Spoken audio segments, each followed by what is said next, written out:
Odyssey app, iHeartRadio, TuneIn Radio, YouTube. I just want to keep naming spots, but those are the main places you can find us. I'm, of course, Craig Hoffman, the host of the show. Anthony Haney is here as well, although, yet again, as far as I know, they haven't fixed the air conditioning. I didn't even bother asking today. I assume at this point they're just going to tell me when it's fixed, Anthony, and I will, at that point, return to the office and see you in person for the first time in weeks. But here is here for me at my house in my home studio, which is temperature and climate controlled, and you're thugging it in the 980 studios, which do not have working air conditioning. Yeah, I am thugging it, and I'm surprised you haven't heard this fan that is literally directly to the left of me. Yeah, I am surprised. I guess it's because of the direction of the mic, though. Yeah, I will say professional radio microphones are very good. They are unidirectional microphones. They are designed to pick up what's right here, and not necessarily if I talk over here. See, that was a fun trick for the people that could see me. Although I think the people just listening, they got it too, because they couldn't hear me very clearly. Anyway, the point is the Commanders had a joint practice today with the New England Patriots, and that is where our attention will be for most of the show. I will tell you, however, we will talk Terry McLaurin with the person that I have wanted to most talk about Terry McLaurin's contract negotiations with over the last month, 2 months, 3 months, and that is Joel Corey, the CBS Sports analyst, former NFL agent, who is as good at talking about the contract stuff as anybody in the media world. He's just excellent, and I got like some pretty detailed stuff I want to talk to him about, and so I think that's important because the details matter here. Like, we all kind of agree the general framework of how this is going to go. It's the devil and the details that is going to be interesting, and Joel is a details guy when it comes to the contracts in the NFL. So we start, though, with the joint practices, Anthony, and obviously I am here, you are there. Neither of us is in New England where this joint practice ultimately goes down today, but thanks to plenty of Patriots reporters and Commanders reporters, we have somewhat of an idea of how things went. One of those Commanders reporters, Mitch Tishler of Beltway Football, Monumental Sports Podcast, he will join us coming up at 5 o'clock. It's not a Tuesday, but we're going to have Tishler anyway, a Tishler Wednesday. I feel like I have to start here, Anthony. I got actual flack in the YouTube comments about us joking about Marshawn Lattimore getting into fights. Like, I literally had people being like, how could you possibly, one commenter goes, you're profiling Marshawn Lattimore. I had someone else that was like, I don't think it's fair that you're singling out Marshawn. And I responded to the profile comment. I was like, I am not profiling Marshawn Lattimore. I am reading his profile. Like, he is a guy that has been in multiple, like, they had 3 playoff games last year. He got into 2 fights. Yeah. Like, this is who he is. And sure enough, of the skirmishes that happened today, he's at the center of one of them. It was broken up fairly quickly. The one that got the most notes today was the one between Travion Henderson, the rookie running back for the Patriots, who picked up a blitzer. I have not read who the blitzer was, but it was a big pass-pro collision.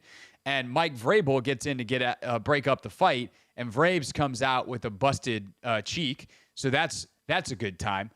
But I think more substantially, the two things that kind of stand out to me in reading the reports today, Anthony, are we had some big questions going in, and I don't think either of them was answered in the positive for the Commanders.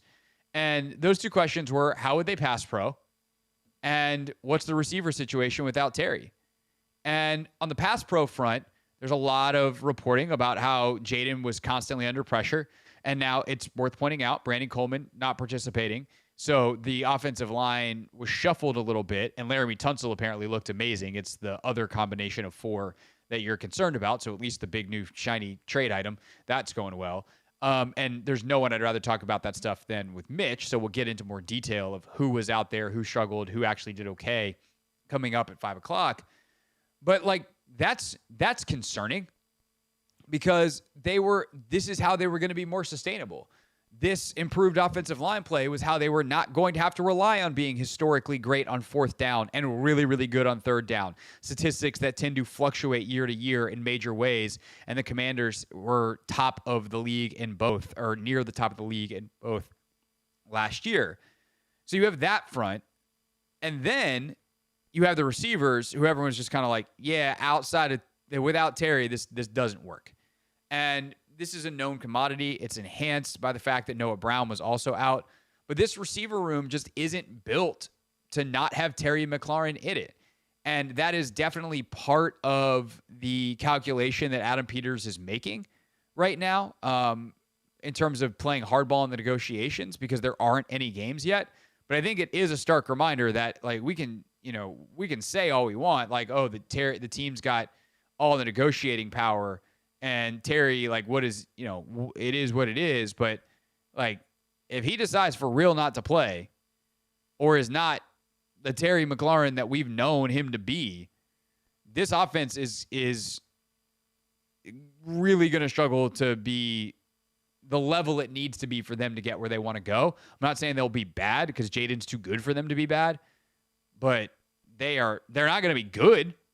And being average isn't good enough for what the personnel is for this team to get, in Super Bowl contention, which is clearly their goal this year. Yeah, I view the Commanders without a Terry McLaurin like that of the Packers. I think the Packers had a whole bunch of wide receiver 2s, wide receiver 3s, Jordan Love, Matt LaFleur. They were able to, scheme around the talent that they had, and Jordan also was able to elevate them as well, or put them in position to be successful. But again, when those games mattered, when the playoffs came around, you can't do much if you don't have a wide receiver 1. You need a guy that you can lean on in these pivotal moments. So we definitely did see some reporting about the receivers today. Also on the other side, about Marshawn Lattimore minus the fight. We did see him also get scored on by what's his name? Something Booty. Yeah, Booty, whatever his name is. Sorry, apologies to him. I'm not trying to be flippant about his name. I don't remember how to pronounce it. It's a guy I see every single year, and I'm like, oh, is his name really Booty? Because if it is, that's going to be, I don't want to say Booty and then it not be Booty, because that'd be silly. So I will look up the correct pronunciation. But you were saying. Yeah, I mean, that was also, something we wanted to, monitor. Is Marshawn the same guy that we traded for last year, where he wasn't giving up touchdowns, where he was, top 5 in, completion percentage against kind of thing. So, again, a lot of questions going into the training camp, and, some of them in favor of, the Commanders and some not. And that's one of the things that I'm definitely monitoring as camp goes. Can he get back to the guy we traded for? It is Kayshon Boutte, by the way, is the pronunciation. So Kayshon Boutte. I want to circle back to the DBs, because that was another story of the day today for sure. We'll get to that next. But I want to go back to your Terry point. Sorry for the ping-ponging here. But it's not, to me, like, just about the wide receiver 1 being a guy you can go to in clutch situations. Like, yes, playoffs last year, Terry was incredible, and having that guy that will rise to the moment, and Terry is that player, like, that matters. But it's also what it does to everybody else, right? He dictates coverage. And so if all of a sudden you have your number 1 guy dictating coverage, and that's either you're their number 1 corner plus safety help, or multiple safeties, or just their number 1 corner, whatever it is, you're taking either in quality or quantity, high number of assets, high amount of assets to make sure that he doesn't kill you. That means there's less to cover everybody else. And now Debo's being covered by a second corner or a slot guy.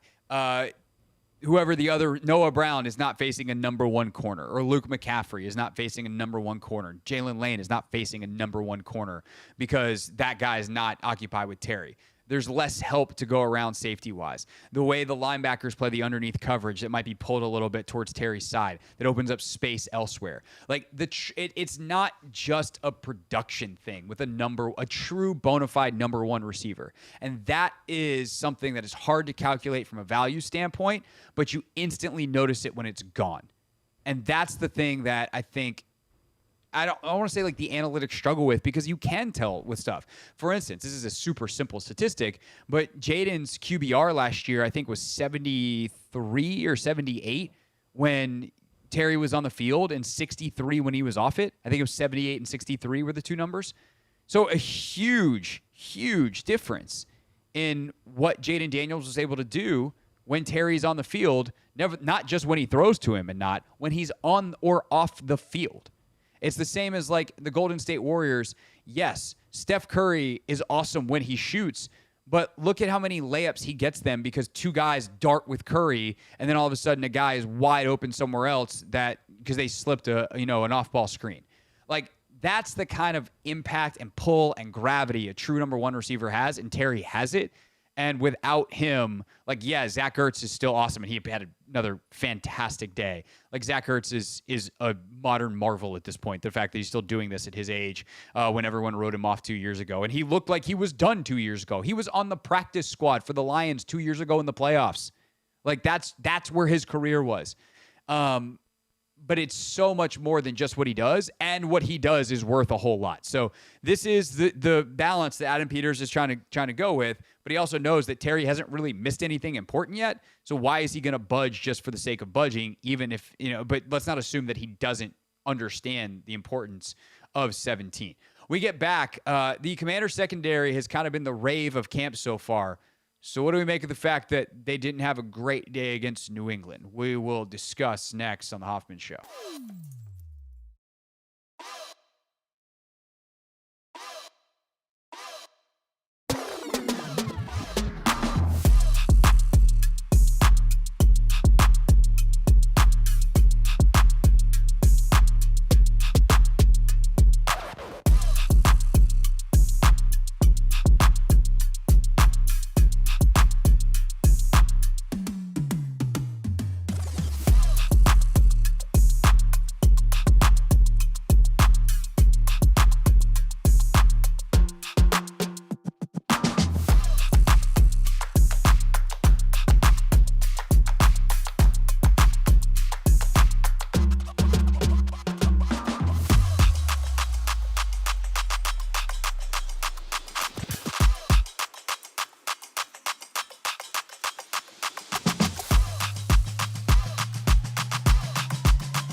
Team 980, always live on the Odyssey app, iHeartRadio, and YouTube as well. TuneIn Radio. You can check us out there too.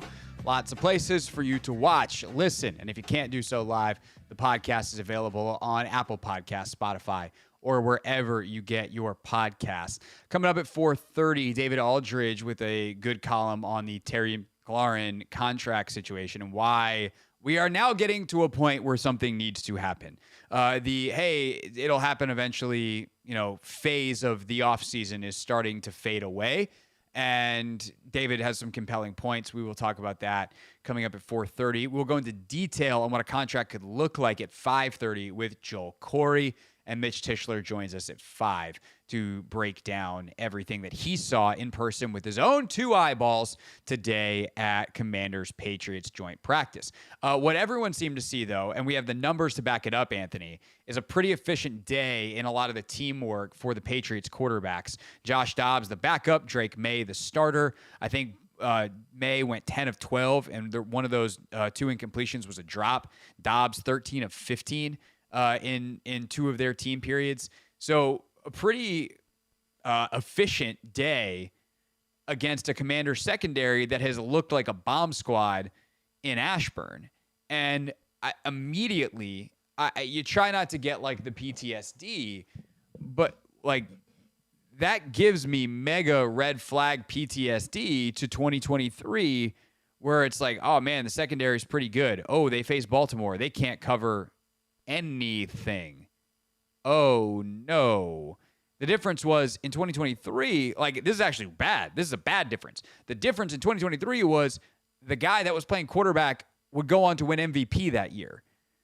I think Drake May is probably going to have a pretty good sophomore season. I do not think he is going to win the MVP. And I do think that the receivers that, Zay Flowers, et cetera, that were in Baltimore, Odell was in Baltimore that year.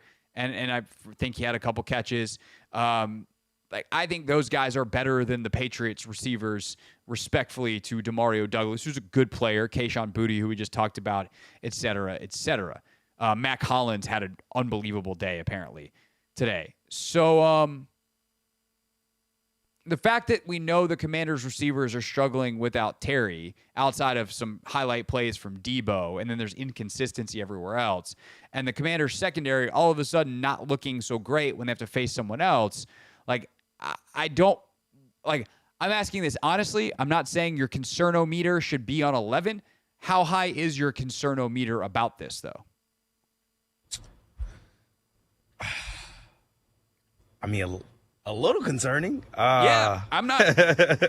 I'm not gonna try to be. I think everyone knows. I'm Mr. Hey, just it's one day, and I'll make that argument in a second. But I can't pretend like I'm not a little bit concerned. Yeah, especially because we heard, Mikey was having a solid camp in the slot, him and Debo going at it, and then he gives up a slot fade, TD to Mac Hollins. It's just like, oh man. And last year, he started out slow in the slot before eventually moving outside. So maybe it's him sort of kind of still getting his feet up under him, but at the same token, he's had a strong camp. So maybe it was one day. We probably won't see a lot of him on Friday. So Correct. I guess we'll have to wait until, the joint practice against the Ravens. And I think the Ravens receiving core is slightly better than that of the Patriots. So he'll have his work cut out there.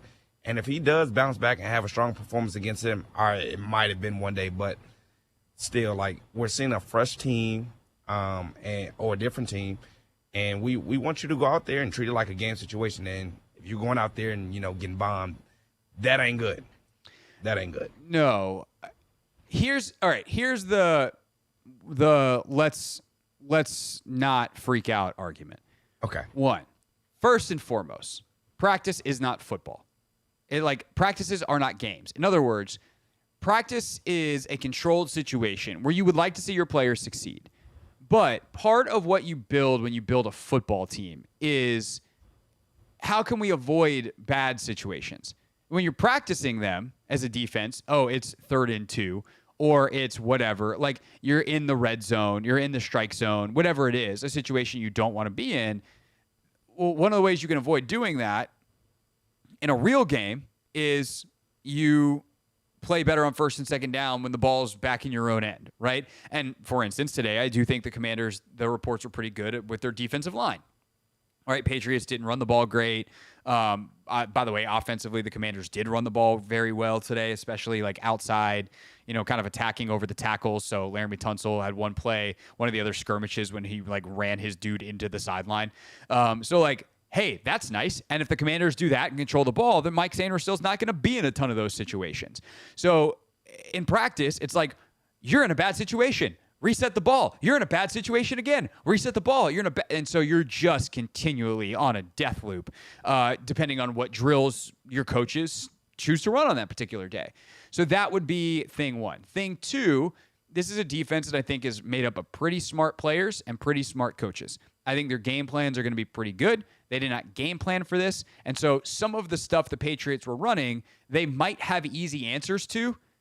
They just weren't in today because they didn't game plan it, or they didn't tweak their coverages to their route combinations, whatever.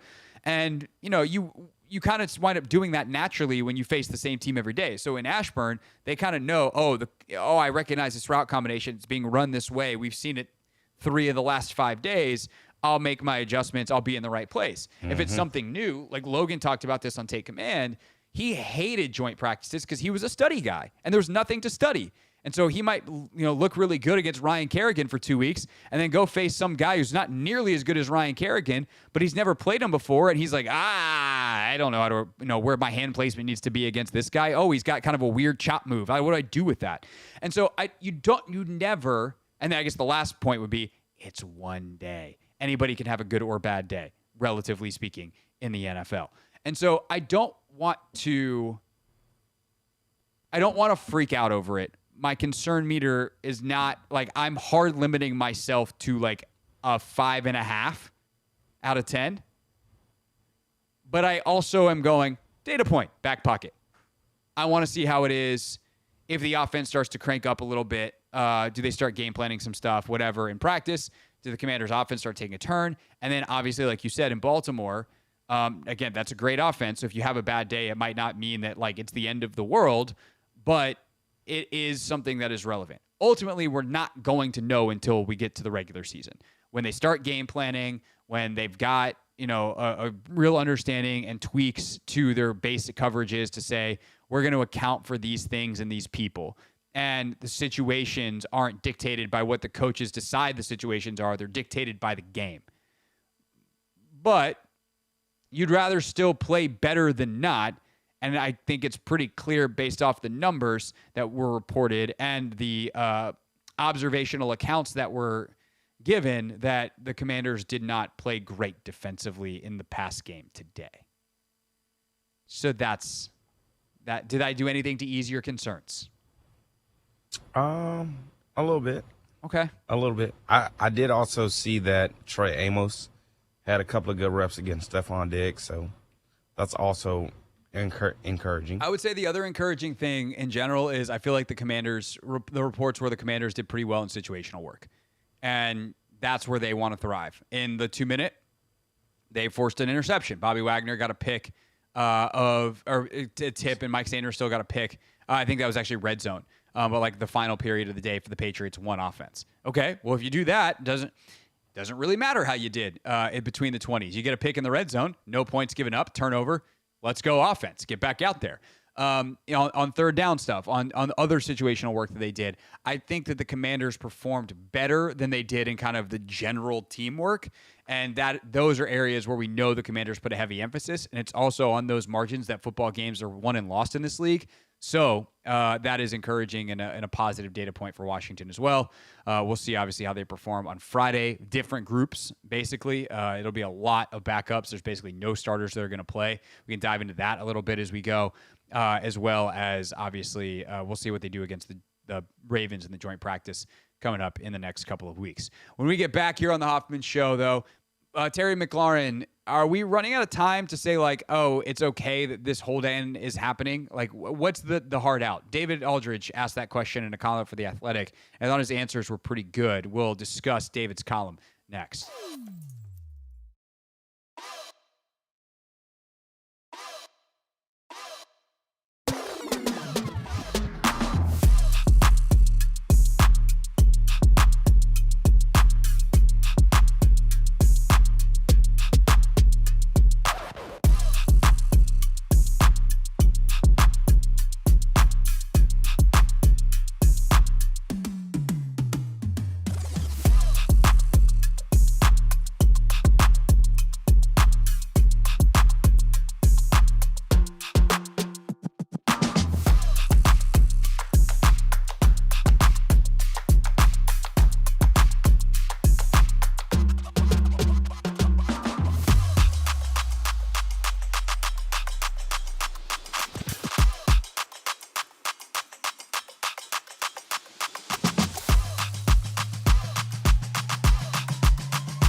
Hoffman Show. We're on the Team 980, always live on the Odyssey app, iHeartRadio, and TuneIn as well.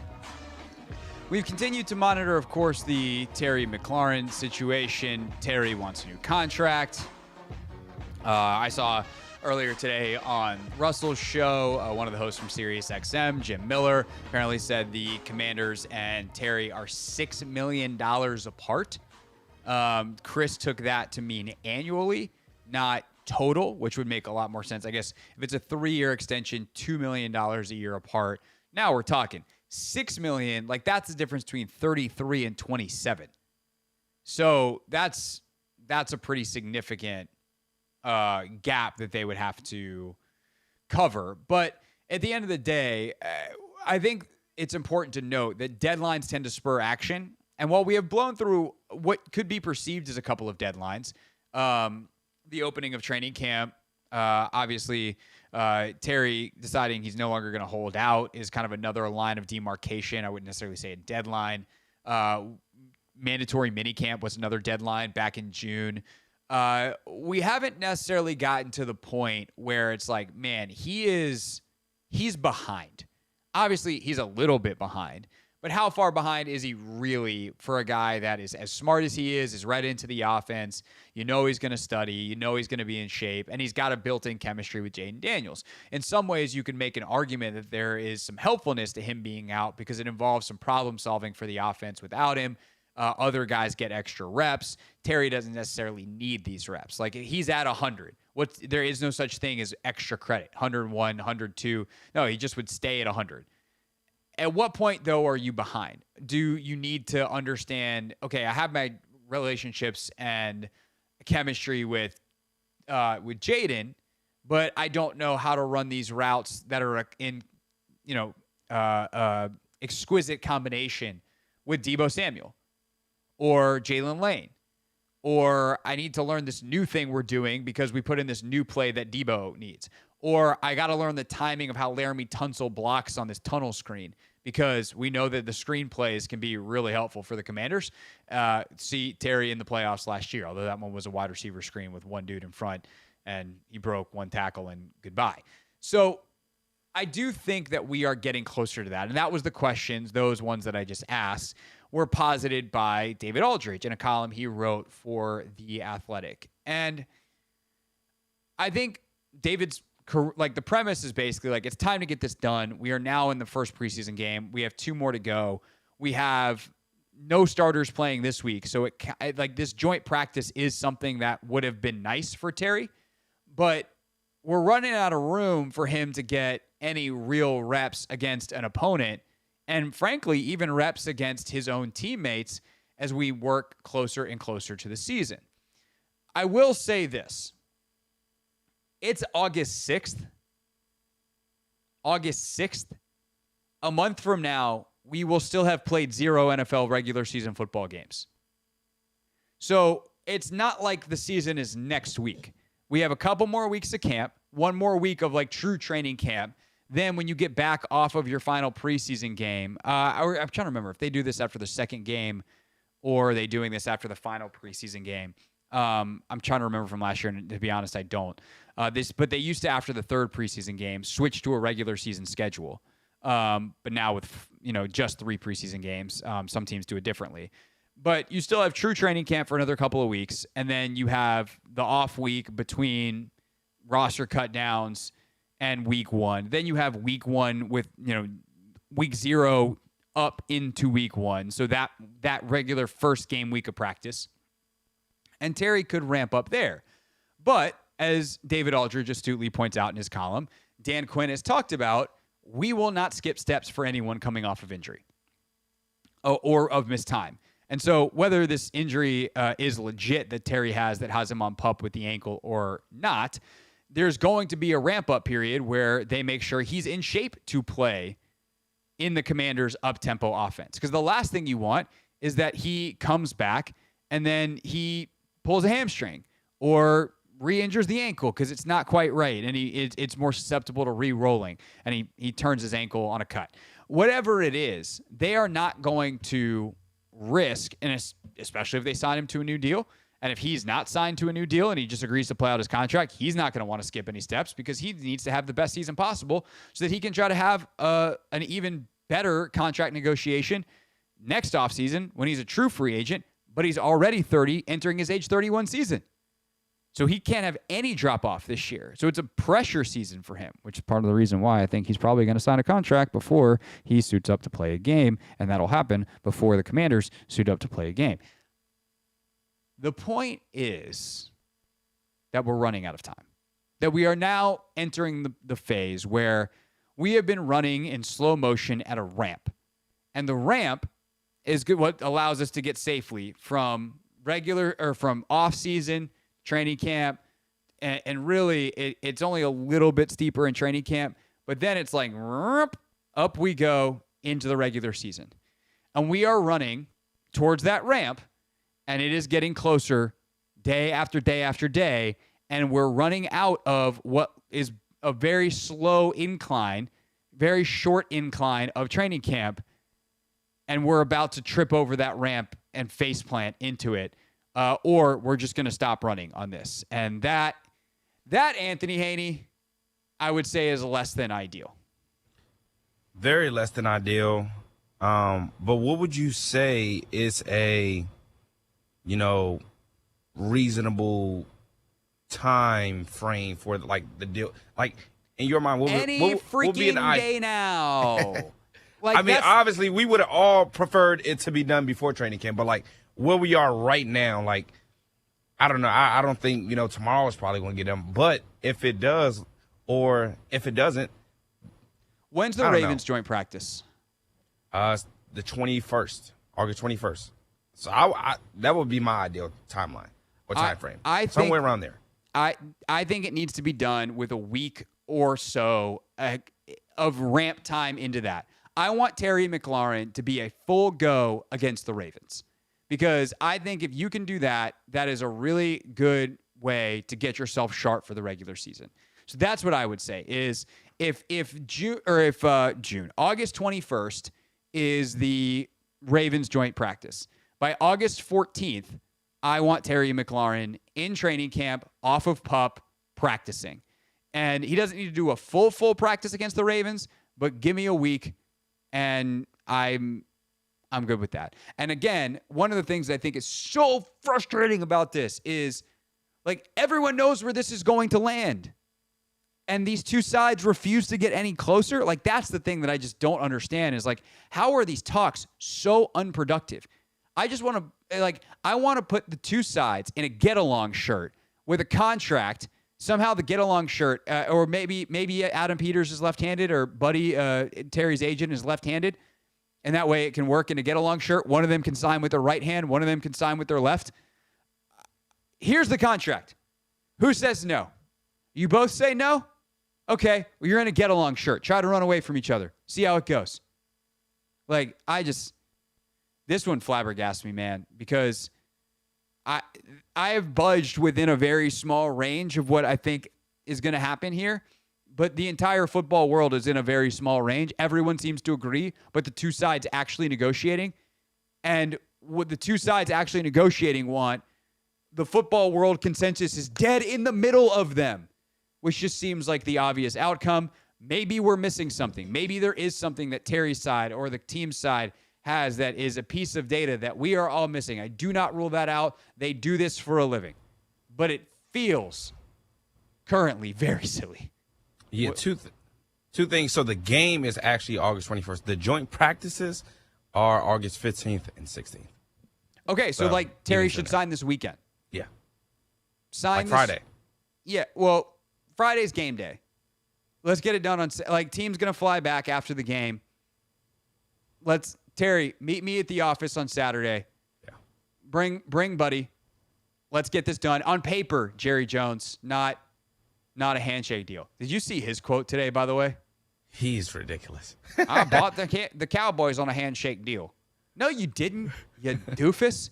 You did not buy the Cowboys. When you did a hundreds of millions of dollars transaction with, by the way, mostly borrowed money, I guarantee you the banks involved were, maybe you agreed to a price, but I guarantee it wasn't to the paperwork. You can't file a handshake with the NFL and say, hey, here's the cap breakdown. Moron. I don't use that word lightly, but God, he is either the world's biggest attention whore and knows what he's doing, an absolute moron, or perhaps Anthony, both. When we get back, your calls on the Terry situation. I saw a couple of phone calls coming in, 301-230-0980, but first a look at what's trending.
301-230-0980 is our phone number here on the Hoffman Show on the Team 980, streaming live on the Odyssey app, iHeartRadio, and TuneIn Radio as well.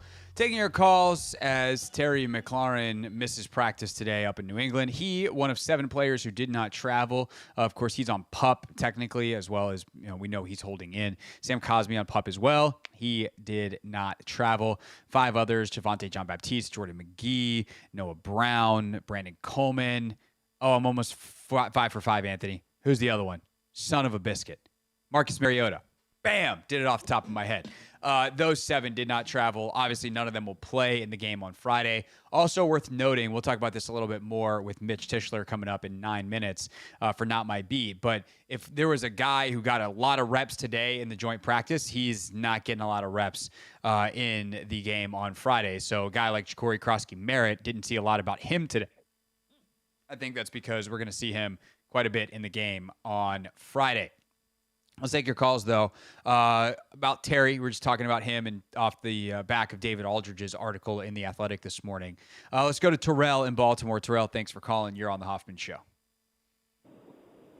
Yeah, Craig, man, this is like a futures conversation, right? Because we know the front office has got to think about the 53. So, like, with decisions like having to extend like Aluvu, Lattimore, and Tunsil next year, maybe their analytics says don't overinvest in a 30-plus-year-old wide receiver beyond this year. Since he's under contract, he's going to play. At best, maybe franchise tag him for one more year for that year 31 to go to 32 years old. But perhaps that similarly drafted wide receiver in Lane, similarly comp to Terry, their answer, and hopefully that they're hoping after he's under Terry this year, if we have to move away from Terry, because we just cannot come together with a contract this year, that might be where the front office is coming from. What do you think about that? I think that's I don't think that's correct. I think it's like a coherent point. I'm not saying it's like, how could you possibly think that? I just don't happen to think it's correct. Let me give you 2 reasons why. One, this front office has engaged in good faith negotiations with Terry. Like, I don't think they're negotiating in bad faith. I think they have a fundamental disagreement about the value of the player because they are very analytics driven, and all the analytics will tell you that 30-plus-year-old receivers are not worth paying what Terry's asking for or what Terry is worth based off of the current market if you look at his comps. So that would be thing one. Thing 2 is you don't make the Debo trade and the Tunsil trade and sign Von Miller if you're not trying to win this year. And so thinking about the future is something you're always doing if you're doing an extension and a long-term contract, but they are definitely trying to win this year, and the way that they're acting now and again, like, if they're being ridiculous hard asses about this, they are not acting in a way that is optimizing this year, and that's a bad job by them. I don't necessarily think that's the case. I think that there's a big enough gap here that both sides are at fault, and it's not like one side is being stubborn. I think both sides are being equally stubborn in their corners. They're not even coming into the center of the ring to fight. But I think because they definitely want to try to win this year, and because they are engaged in good faith negotiations, some grandmaster 3D chess plan to replace Terry long-term with Jalen Lane is, I think, I don't want to say giving them more credit than they deserve. It's just, I don't think that's what they're doing.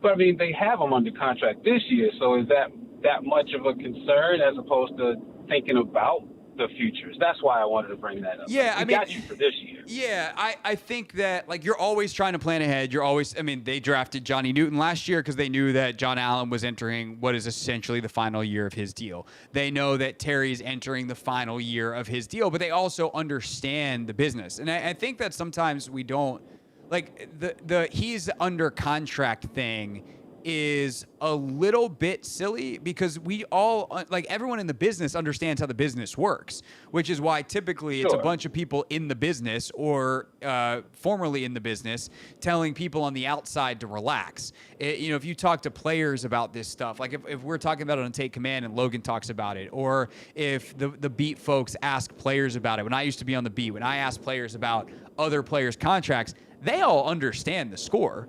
Like, they look at Terry's contract. They know doesn't have guaranteed money. They also know he's underpaid based off the market. The wide receiver market's exploded. He's due for an extension, which is what happens in the final year of a deal. You don't typically have players of that caliber playing on lame duck contracts with no future guaranteed money in it. And that's how business is done in this league. And so I think that the front office would somehow be like, if they had told Terry in March or February or January, hey man, we're just not in a position right now to extend you. I know that's probably not what you want to hear. We might be able to throw you a couple extra $1 million for this year in August, but we need to see how the cap stuff plays out this offseason. But we're not going to talk to you about an extension. Then we're having a very different conversation. But that's not what happened. Adam Peters made it clear from his exit press conference, they want to sign Terry up to be here for a long time. So unless that's a total lie, which I don't think it is, I just don't think that it's like, oh, we just want to let him play out this year. I think they want to get an extension done. I just think that they fundamentally disagree on the numbers, and sometimes that happens in negotiations. Yeah, I get you. It makes you think like, hey, if the number isn't what we can do, sure, considering the future stuff, then maybe. Yeah, you always have to have contingency plans. And I don't, but I will say this, and Terrell, we got to let you run because we're about to go, and Mitch Tishler. But thanks for the call as always. Always a great call when Terrell chimes in. I don't think they have a great contingency plan. I think you look at their offseason. Yes, of course, the Debo move is a big move, but Debo was brought in to pair with Terry.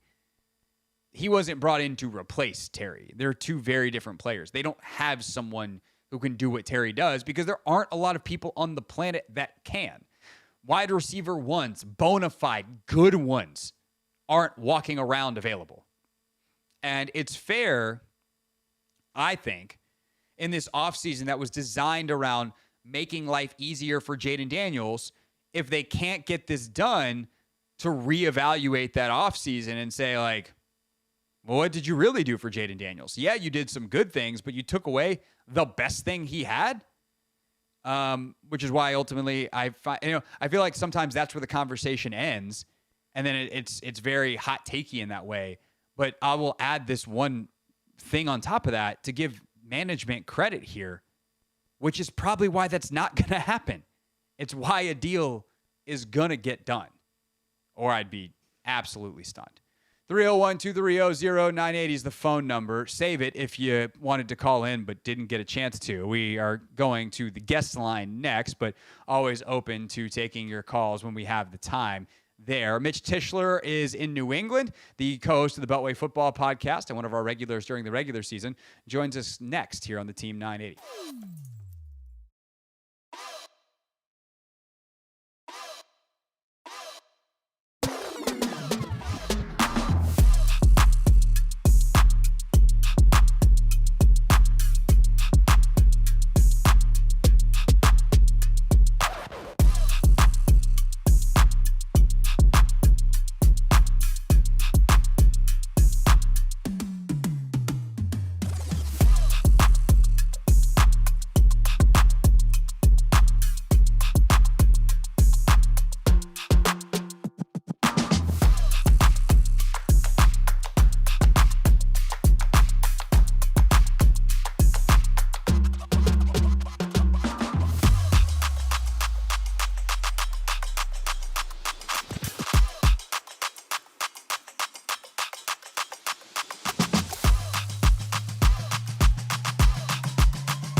Here's the Hoffman Show. We're on the Team 980. We're always live on the Odyssey app. We are on YouTube at the Team 980. You can also now stream us on iHeartRadio and TuneIn Radio. So wherever you're finding us, thanks for making us a part of your day. Today's top story. And now it's time for Not My Beat. Anthony, good gracious, bro. What, see, what had happened was, Today's top story from the perspective of someone who's there. You are looking live. This just in. Not My Beat. All right, before we bring in Mitch Tishler, or while we bring in Mitch Tishler, Anthony, what happened? I just had a lot going on. I'm not gonna lie. I'm hitting a lot of buttons, and I accidentally just clicked the Not My Beat image. That's twice that's happened in like the last week. You never did that. What happened? Well, I mean, I know I was on some vacation. I came back. You were on vacation. Came back. About that time, man. Summer's almost over. It is, sadly. All right, Sadly. Mitchell. What do we have to do to Anthony since he can't seem to focus on the show? See, I think this is Chris Russell's fault. I don't blame Anthony. Anthony doesn't make those mistakes. It's got to be somebody else's fault. I'm blaming it on Chris. I think that's probably the correct answer. When in doubt at this radio station, it's Chris Russell's fault. Mitchell Tishler, everybody, Beltway Football Podcast co-host, is with us from New England. And Mitchell, I will say you're the perfect person to have on today because it seems like the best thing about the Commanders today was some of the line play. O-line, maybe a little bit more of a mixed bag than the D-line. But when it comes to the Commanders' offensive line, first of all, who was playing where today without Brandon Coleman in the mix? And how did they do pass pro-wise? How did they do in some of the team run stuff? Where I did hear that Laremy Tunsil perhaps put a New England Patriot somewhere in the stands. I think that was tongue-in-cheek, put him in the stands, but you took me right where I wanted to go because today was a really good day for the Commanders' O-line. You started with the starting five was Tunsil, Wiley, Biotish, Allegretti, and Connerly. And we can start with Tunsil because I think that's a good place to start at. You know, I think it gets lost in camp how good he is just because he's kind of a set it and forget it type guy. But today there were the two plays. There's the play that JP tweeted about where he, in the run game, he drove a linebacker on the second level, quote unquote, into the stands. When I say into the stands, more like off the playing field. You know, kind of, it was a really nice block from him. And I think for all the talk about him not being a good run blocking tackle, I think it's a little overstated. He might be a better pass blocker, but he's shown some really good stuff in the run game. And then the second play from him that was great was they're running one-on-one drills against the Patriots D-line. And I'm not sure exactly which D-lineman. I believe it was Christian Barmore, but don't quote me on that. One-on-one drill against Laramie and tried to use the speed around the edge. Laramie got a one-hand left-handed punch on him and just put him directly into the dirt. And it was, just stopped him cold and took him to the ground. And Laramie was standing there like, okay, like where am I supposed to go? Goes and runs back to the line of scrimmage. Now, that being said, the very next play, he was called for a holding penalty by the refs. And, Laramie didn't necessarily think that was a hold. And, one thing I love about having the refs in practice is after the session is over, Laramie's able to go over, talk to the ref, ask the guy kind of what he saw and whatnot. And so, he gets a feel for what they were looking at. But to me, the standout today, just based on, play that we saw in camp versus what we saw here, was Josh Connerly. He just looks really strong in the one-on-one drills. Stood up well against some bull rushes. Did well with Harold Landry, who's the former Titans edge rusher, outside linebacker, DN, whatever you want to call him, who tried to use some speed on him. But once he's been practicing against Von Miller and the get off that Von has, Landry's another guy who has a ton of speed and quickness, but Connerly was able to take him and ride him out beyond the pocket over top of where the quarterback was. And then when you start getting in on the 11-on-11s, the Patriots were, I wouldn't say like blitzing or doing anything crazy up front, but they were running some TE stunts and some twists and stuff like that. And I thought Connerly just did a really good job of being strong at the point of attack, but also using his head and recognizing, as he was riding a defensive end towards the inside of the line to look for that looping defensive end, a defensive tackle or linebacker, whoever was coming. And he did a good job of, showing that athleticism, speed, quickness that allows him to shuffle inside to the left a couple steps, turn, get back to the right, change of direction, and still be able to get a piece and get a chip on a guy who's coming around the edge there. So, a lot of the athleticism that we know he has from the RAS scores and from watching him, last year, I think is starting to translate over to the right side. And I think, that's the important thing as fans have maybe read or heard some folks saying that Connerly hasn't been great at right tackle. You have to remember that he is learning a new position. And, the biggest thing you can point to is, when he's kick stepping as a left tackle, which he's done all of his life, he's pushing off hard on his right leg, planting on his left, and getting in position there. As he moves over to the right, it's just opposite feet, opposite legs that he has to use, and it takes a little bit of time to kind of understand, what those dynamics look like. And I think we're starting to see it come together here, and it was really great to see it happen, against another football team. And all that being said, the Patriots were the worst team at getting to the quarterback last year, so it's not like they're necessarily facing the stoutest defensive line. But at the same time, you want to see these guys win in situations where they're heads up, and Connerly and Tunsil certainly did that today. Mitch Tishler with us here on the Hoffman Show. The other big thing for Connerly that he's going to continue to get better at is not only is your kick step opposite, but where your eyes and like how you're moving your head and getting your eyes in the right place is obviously opposite as well. So learning not only NFL schemes, but nothing is familiar because you're on the opposite side is going to be the learning curve there. Where does Wiley fit in the rotation? He's obviously in at left guard, you said, right now with Brandon Coleman not practicing. Assuming Coleman's back and ready for the regular season, do you think he winds up starting at right guard, pushing Allegretti out? Is Allegretti going to start as long as Cosme's not ready? Is Wiley still in the mix to start at right tackle? Yeah, so I think today was a big step forward for Connerly. So, maybe I'm starting to go towards, as long as Brandon Coleman is healthy, that maybe Wiley is the right guard and Connerly is the right tackle. But I think if the season started tomorrow, Wiley is probably your starting right tackle. And you see a little bit of that early season rotation like we saw on the left side last year with Brandon Coleman at tackle until they ultimately get comfortable with all that. But I do think it's going to be interesting to see how it kind of plays out at that right guard position in that kind of limited time between when the season starts and when Cosme's able to come back. Allegretti was up and down, I would say, today, and I think we could probably say that from last season as well. There's some really good reps. There are some really bad reps. But I think the totality of the O-line this year, regardless of who starts the season at right guard, I think should be a much more solid unit than they were last year.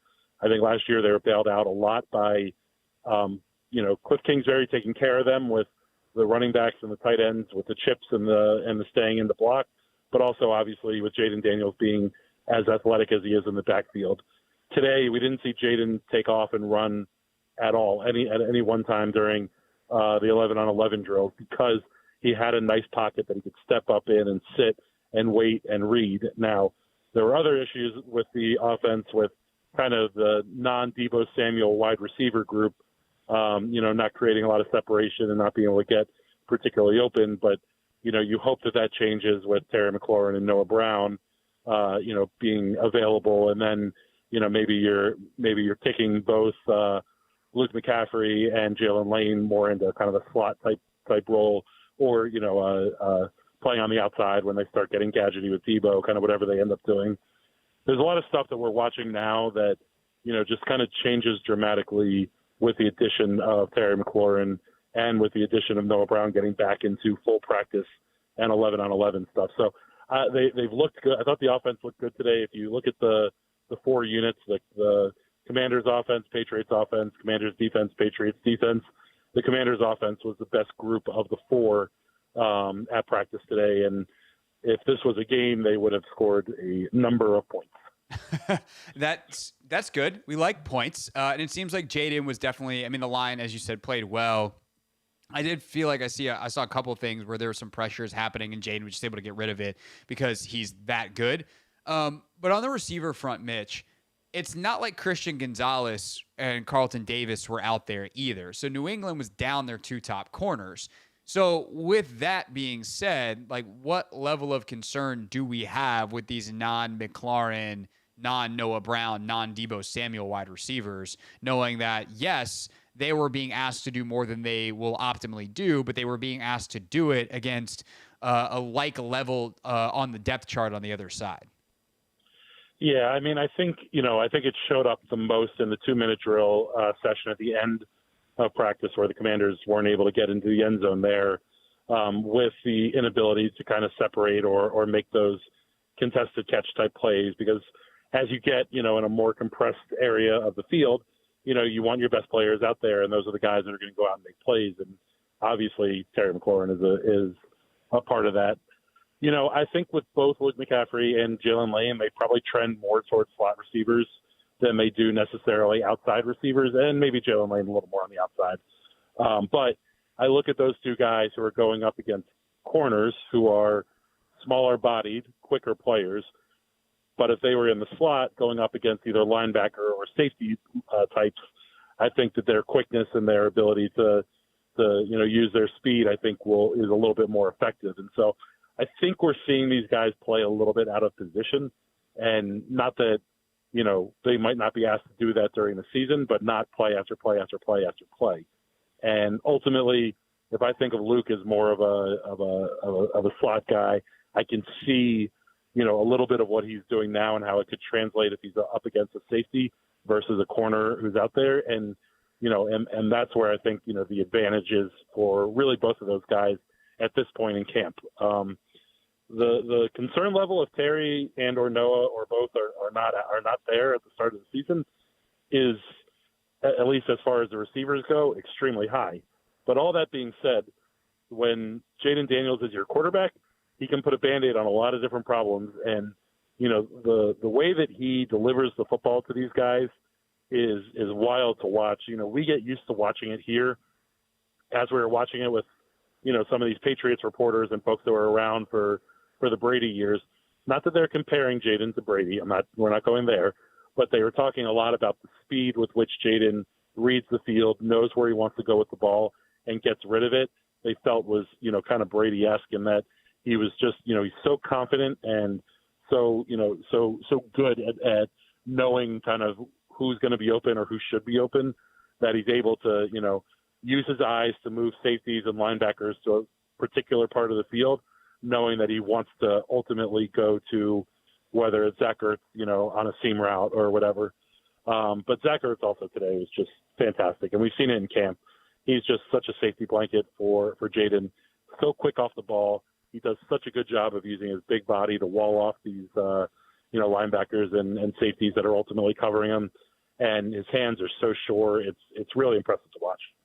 Yeah, the Ertz stuff, the fact that you have coaches saying, I think he's better this year than he was last year, the footwork, like, I'm sorry, what? That can't be possible. He's supposed to have mastered the dark arts of route running. How is he getting better at them? Mitch Tishler is with us here on the Hoffman Show. So, Mitch, the secondary has been a real bright spot in camp in Ashburn. Today, I think I saw the numbers where Dobbs went like 13 of 15, May went like 10 of 12 in their two respective team periods for the Patriots backup and starting quarterback. So are we all of a sudden like, whoa, wait a second. Is this maybe because of the receiving quality that we just talked about in Washington that the DBs looked really good? Was it kind of an off day, or was it not that bad and it was a bunch of checkdowns, and let's not read too much into those numbers? Probably a little from column A, a little from column B. Drake May looked really good. He looked way better today than, the limited that I saw him last year. He was decisive with the football, and he did a good job of finding open receivers. DeMario Douglas, their slot receiver, was going up against Micah Stainer still, and DeMario Douglas had a very good day. He's very shifty. He does a good job of getting open. I think as we were watching it, there was a lot of man-to-man from the Commanders, very, very little zone.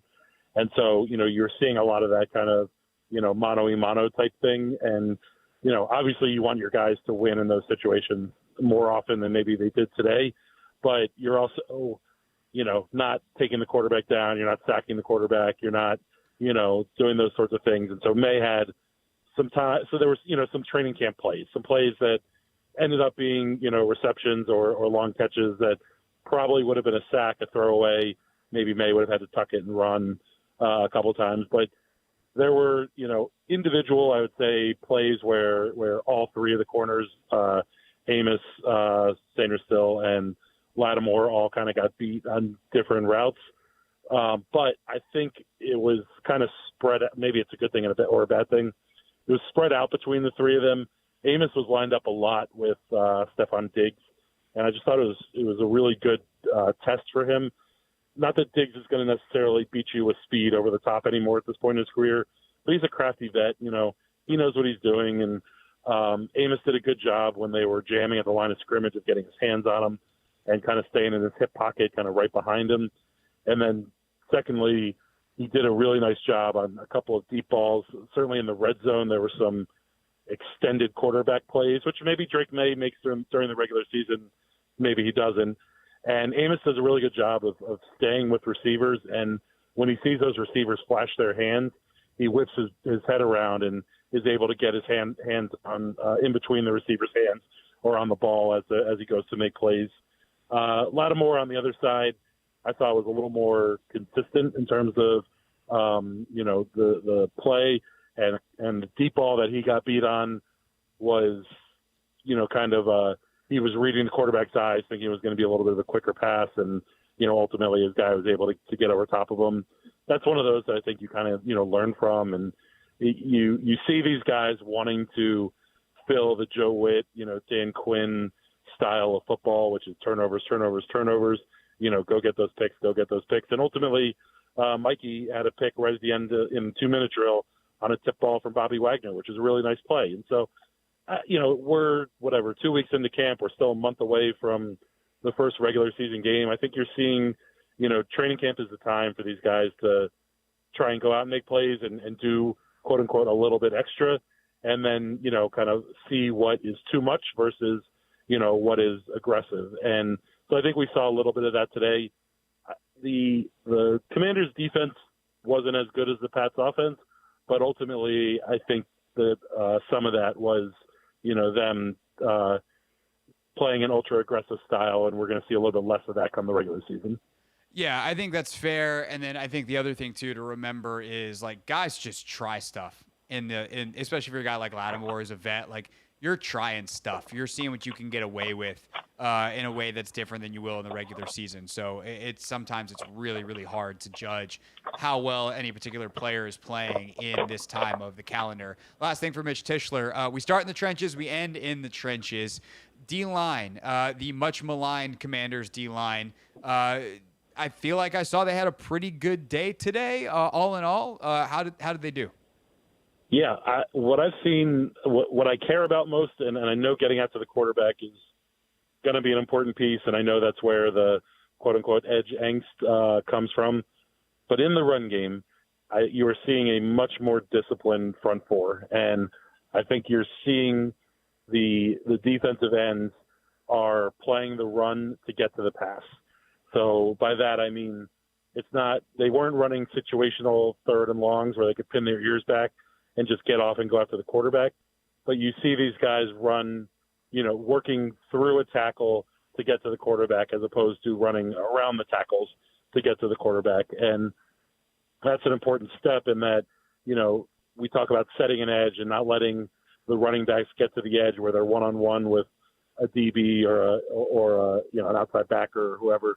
You're seeing them kind of set that edge on the outside, forcing running backs back into the middle, back into the traffic that's there. And one of the things that I like a lot, you're seeing, with Johnny Newton and Daron Payne, they're doing a good job of not, I would say, chasing stats, if you will, not chasing quarterback pressures and sacks. They're cognizant of needing to create a situation that, Bobby Wagner and Frankie Louvu can flow freely without offensive linemen getting to the second level to block them. And so, when I think in the game, we won't see a lot of starters, but I think as we get to maybe the second preseason game and we see some more situational stuff, we'll see guys, we'll see more of the pass rush moves and their ability to get to the quarterback.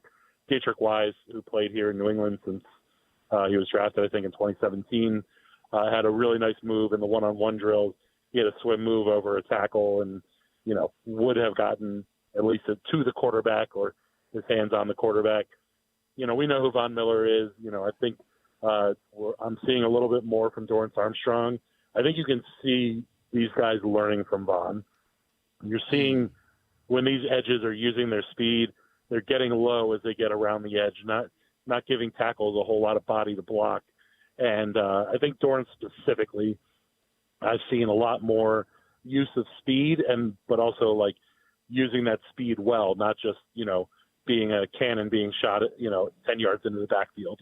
So I thought the defensive line, I thought both lines looked good today. I think the O-line looked better, but I thought the D-line had some good moments, and I really like seeing the discipline there because ultimately, if they can slow down the run, I would put Jaden Daniels in this offense in a shootout against any team in the NFL and think that they're going to have a chance to win. And when I say any team, that includes all the other quarterbacks that folks are thinking about. Yeah, I mean, we saw that at times last year. Obviously, Jaden's coming out party was a shootout against Joe Burrow. So just, let's give 5 a shot. Give 5 a chance. Things will happen. Mitch Tishler live in New England, Beltway Football Podcast, where you can get even more thoughts from him and JP Finley. What are you guys doing on your off day tomorrow? Foxborough is not the most exciting place. You're going to go to Boston. You're going to get down to Rhode Island. What are we doing on the off day tomorrow, Mitchell? Foxborough is maybe the least exciting city. I mean, it's basically a neighborhood. Boston, calling it a city is giving it far too much credit, respectfully. Right.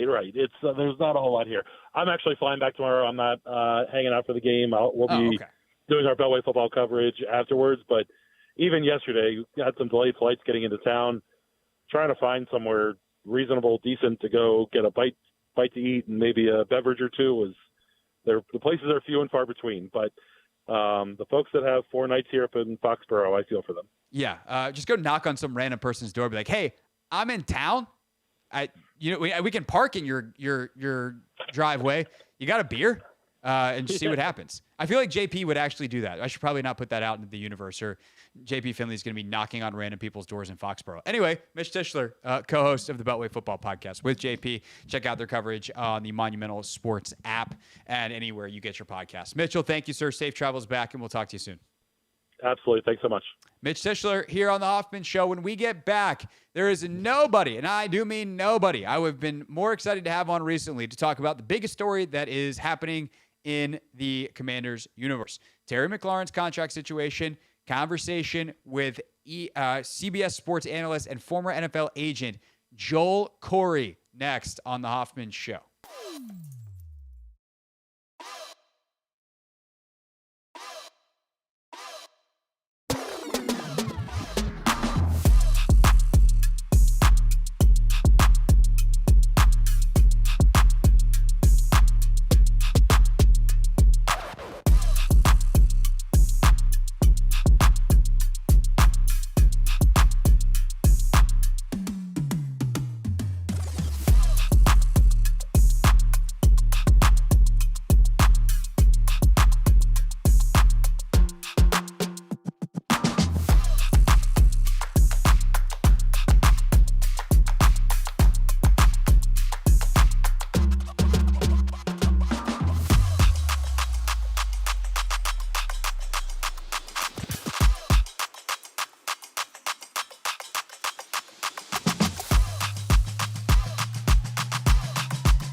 It's time.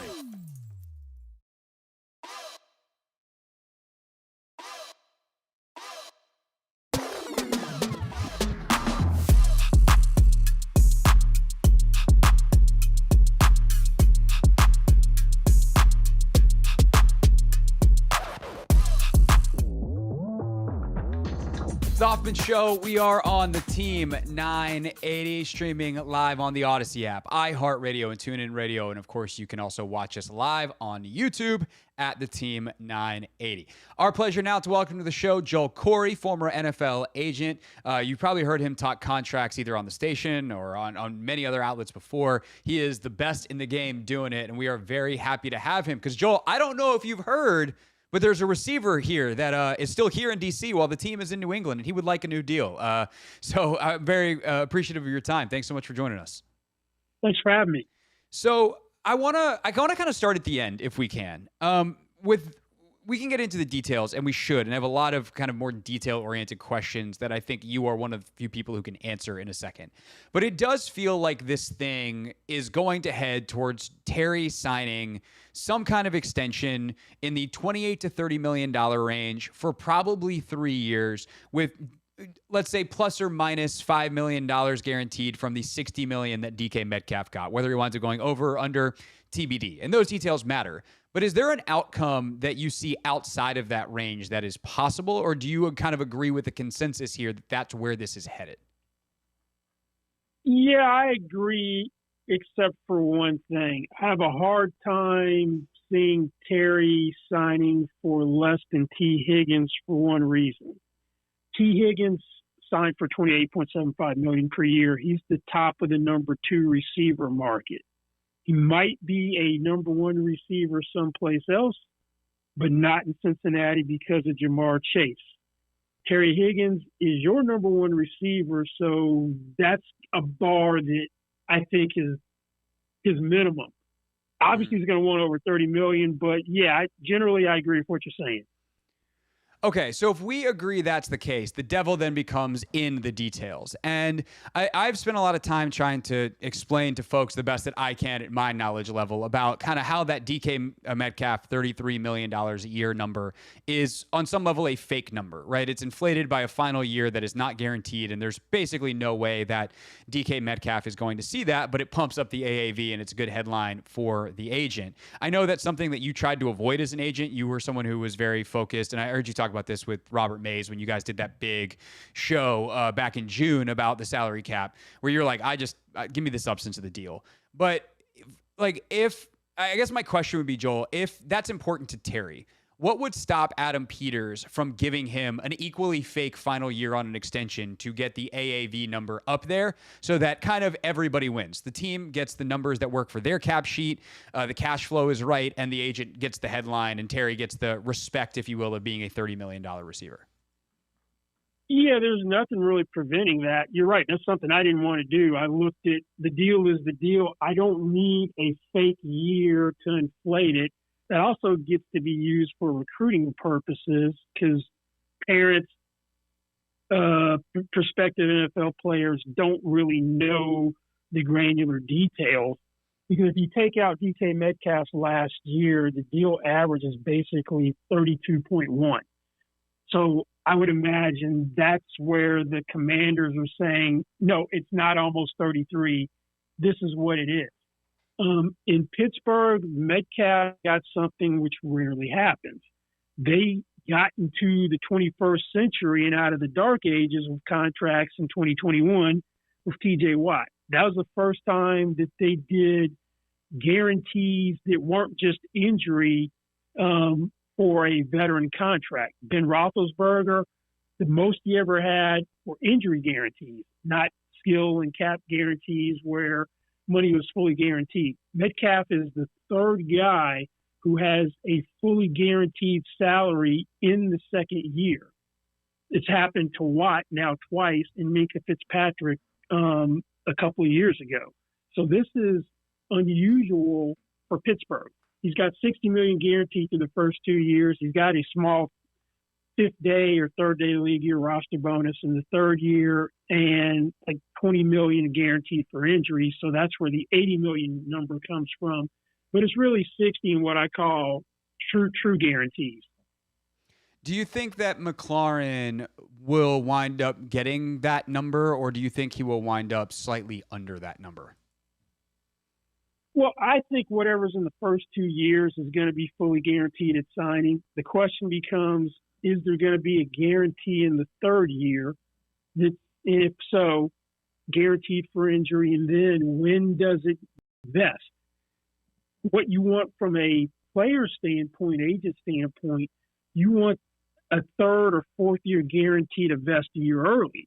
So in this case, you want the 2027 guarantee, whatever amount it is, if there is any, to go from being injury guaranteed to fully guaranteed the third day of the league year in 2026, not when that year comes up in 2027. Joel Corey, analyst for CBS Sports, is with us, former NFL agent. No one knows the contract game better. I think the outside, a lot of us look at the situation not from one side or the other. Like, I know the arguments the team will make. I know the arguments Terry's side will make. But if you kind of look at them in total and look at the big picture, Joel, I look at the Commanders' cap sheet and I go, they got room. Like they do have some guys they're going to need to sign next year. A lot of people talk, and I even did this early on before listening to some smarter people about it. Full hand up, mea culpa on that. But like talks about the Jaden extension. Well, the Jaden extension doesn't have to have a big number in the first year. The big numbers are going to be a couple years probably into that extension. When you're negotiating a contract with the team, how much credence do you give to what their cap situation is, where you might tell a client like, hey man, they really are kind of squeezed, versus a situation like this where you might look at their cap sheet and be like, why can't you give my guy what he wants? Well, something I used to ask a team if they were citing cap constraints, you tell me what cap number you need in the first year, in the second year for our deal, and I'll try to figure out a way that works for all of us to try to overcome that objection. But you are right in this situation. One, they don't pay anybody over $25 million per year right now. And two, when Daniels gets signed, presumably they'll do it as early as possible. So that would be in 2027. The cap number is not going to spike tremendously that first year, and maybe not in the second year. And in the third year is where you'll see the big jump. By then, Terry's going to be on his way out. Right. So if you are on the Adam Peters side of this equation, and you have the room to pay him now. A lot of times in these deals, as you well know, but for the audience, Joel, what teams will do is they will try to bring the number down in the first year. There's a heavy cash flow because of the signing bonus, obviously. It's like, hey, here's you sign, here's your check. But they'll try to bring the base number down, and that way you have a low cap number in the first year of an extension. The Commanders are in a peculiar position in that they've got a ton of room right now. If you're on the agent considering this from Adam K, like, we're willing to give you a base year bump in 2025, have to do it. Is that something legit negotiation here? The play there is the money is to get what you want or something done. You might propose, I don't need a big signing bonus. We can keep the cap number close to the same or maybe even increase this year's cap number to give you guys, the Commanders, more flexibility to get deals sooner rather than later, because you wouldn't have as much dead money as if you gave them a huge signing bonus. So when you look at the Commanders, I think also situation next year, well, if Terry plays out of his contract, out of tract, then they could just hack. But they also have Marshawn Lattimore who's going to deal. They also have Laramie Tunsil who's going to want to deal. I guess those guys aren't technically much of an angle hanging over McLaurin's head with that.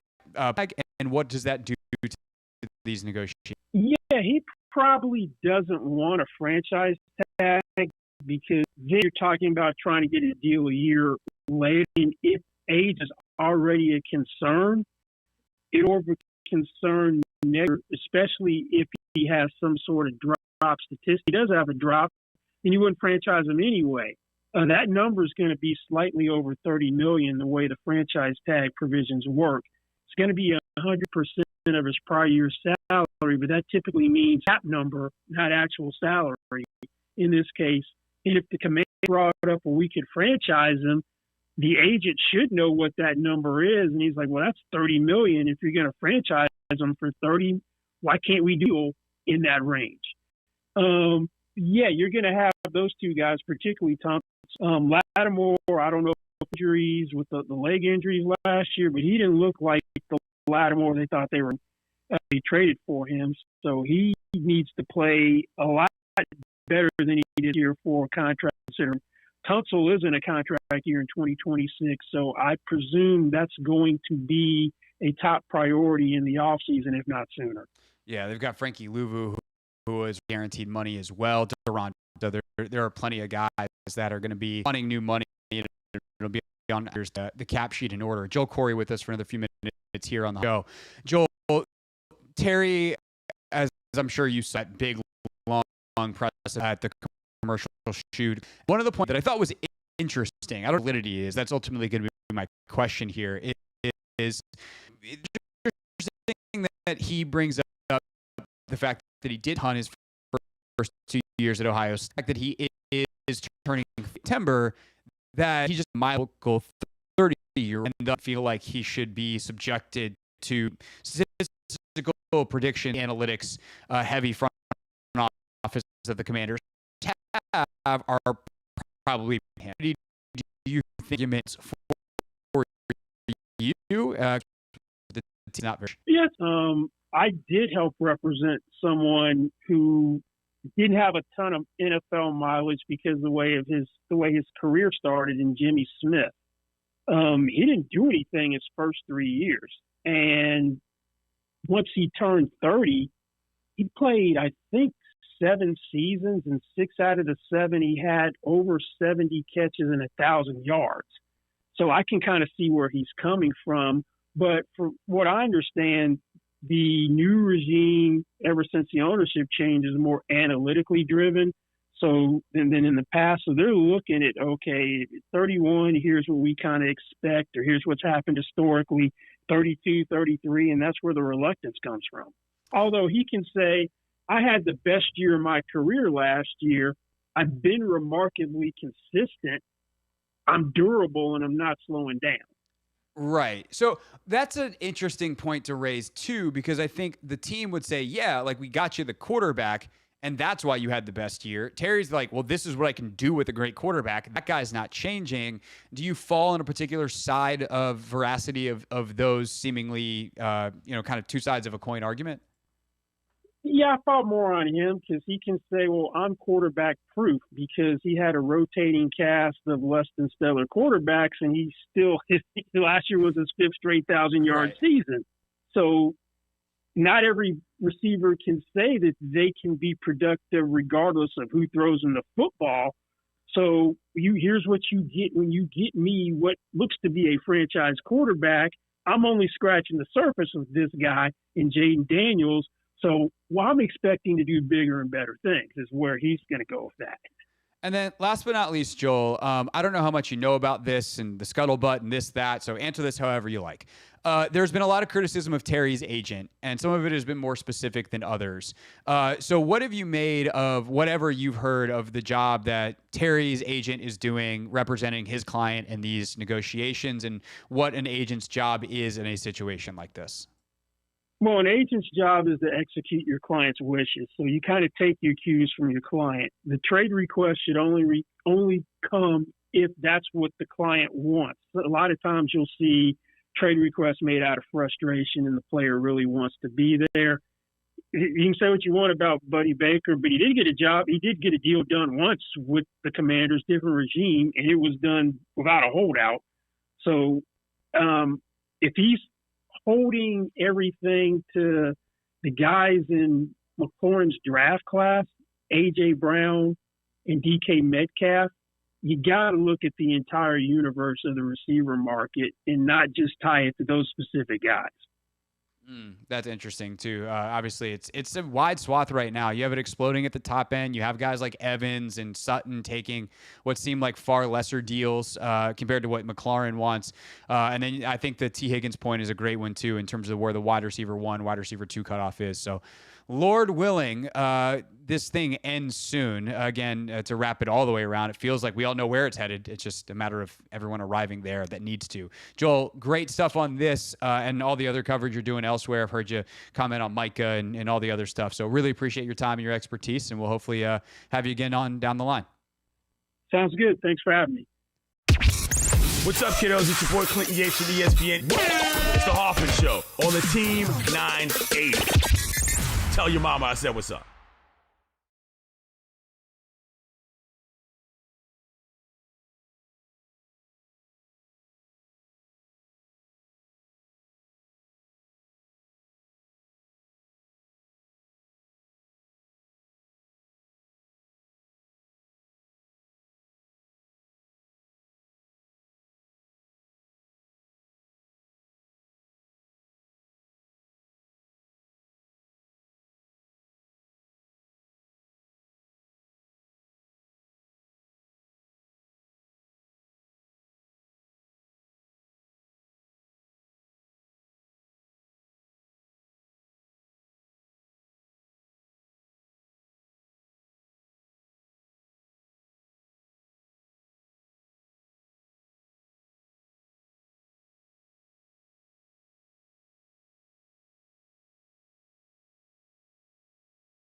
We got a Pick Six at 6 coming up at, 6 o'clock, because that's when the Pick Six happens. We will run through some of the big storylines of the day from Commanders' joint practice against the New England Patriots, what Dan Quinn had to say about playing time today versus what you'll see on Friday, plus Jonathan Jones, Dietrich Wise, the two former Patriots, spoke, and we'll just run through some of the big kind of highlights of the day. So we'll get all that and try to answer some of the questions that we brought up yesterday during the Pick Six next, coming up at 5 o'clock. I just will reiterate again to follow up on the Joel Corey discussion the details of this contract are obviously tremendously important. Where does the money get shifted? What's front loaded? Is there anything in the back end? How much dead money or how much fake money is in the back end? What does that do to the AAV number so that it's a good headline for Terry and the agent? You get kind of the status of being a $30 million receiver or not. And then functionally, what does it really do for Terry's bank account, the cash flow? If I was him, that's what I would care the most about. I'm sure he cares about that quite a bit. And then also, what does it do for the Commanders' cap sheet? And there was on the Russell show today, Jim Miller from SiriusXM NFL Radio was on, and I don't know where he got his information from, but he suggested that the two sides are roughly $6 million a year apart. And if one side is sitting at 27 and one side is sitting at 33, the middle of that is 30, and it just doesn't. I just that's what I just don't understand is like, where is this huge discrepancy on where the middle ground needs to be? Is there one side and thus is the other side equally? If one side's not going to budge, if one side, let's say, the team has been like 27.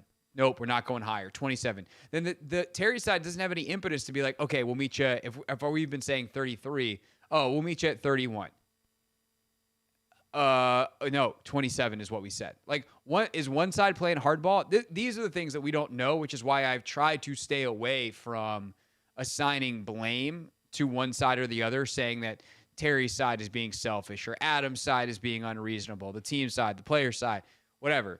I think Terry should get what he's worth. I think he's probably worth roughly around $30 million based off of who he is. And I think that if you can make that less so about that $30 million hitting in 2026 and 2027 and like get him some more money this year since you have the room, bring his cap number up, have a decent enough cap number next year, and then a funny money year at the end to bring it up even more? Or can you spread it out even over, say, like a full 3-year extension, so 4 years total, this year plus 3 new ones? That third year has a little bit of guarantees. Fourth year has nothing guaranteed. I think that's a good way to go about it. In fact, I think that's probably the best way to go about it. Like 3 years, $90 million of new money on paper that functionally gets you about $60 million total, mostly in the first 2 years, including this year. So some of that is new money that's kind of in year 0, aka this year. That feels like where this is headed. It feels like the right thing. It feels like the middle ground between the two sides. What the holdup is, that is the thing that remains a mystery. When we get back, joint practice recap, pick 6 style here on the Team 980.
is the Hoffman Show. This is our final hour here on the Team 980. We are also on the Odyssey app, on YouTube too, at the Team 980. And of course, starting about a month ago at this point, we are streaming live on iHeartRadio, TuneIn as well. So you can check us out on those fine audio platforms.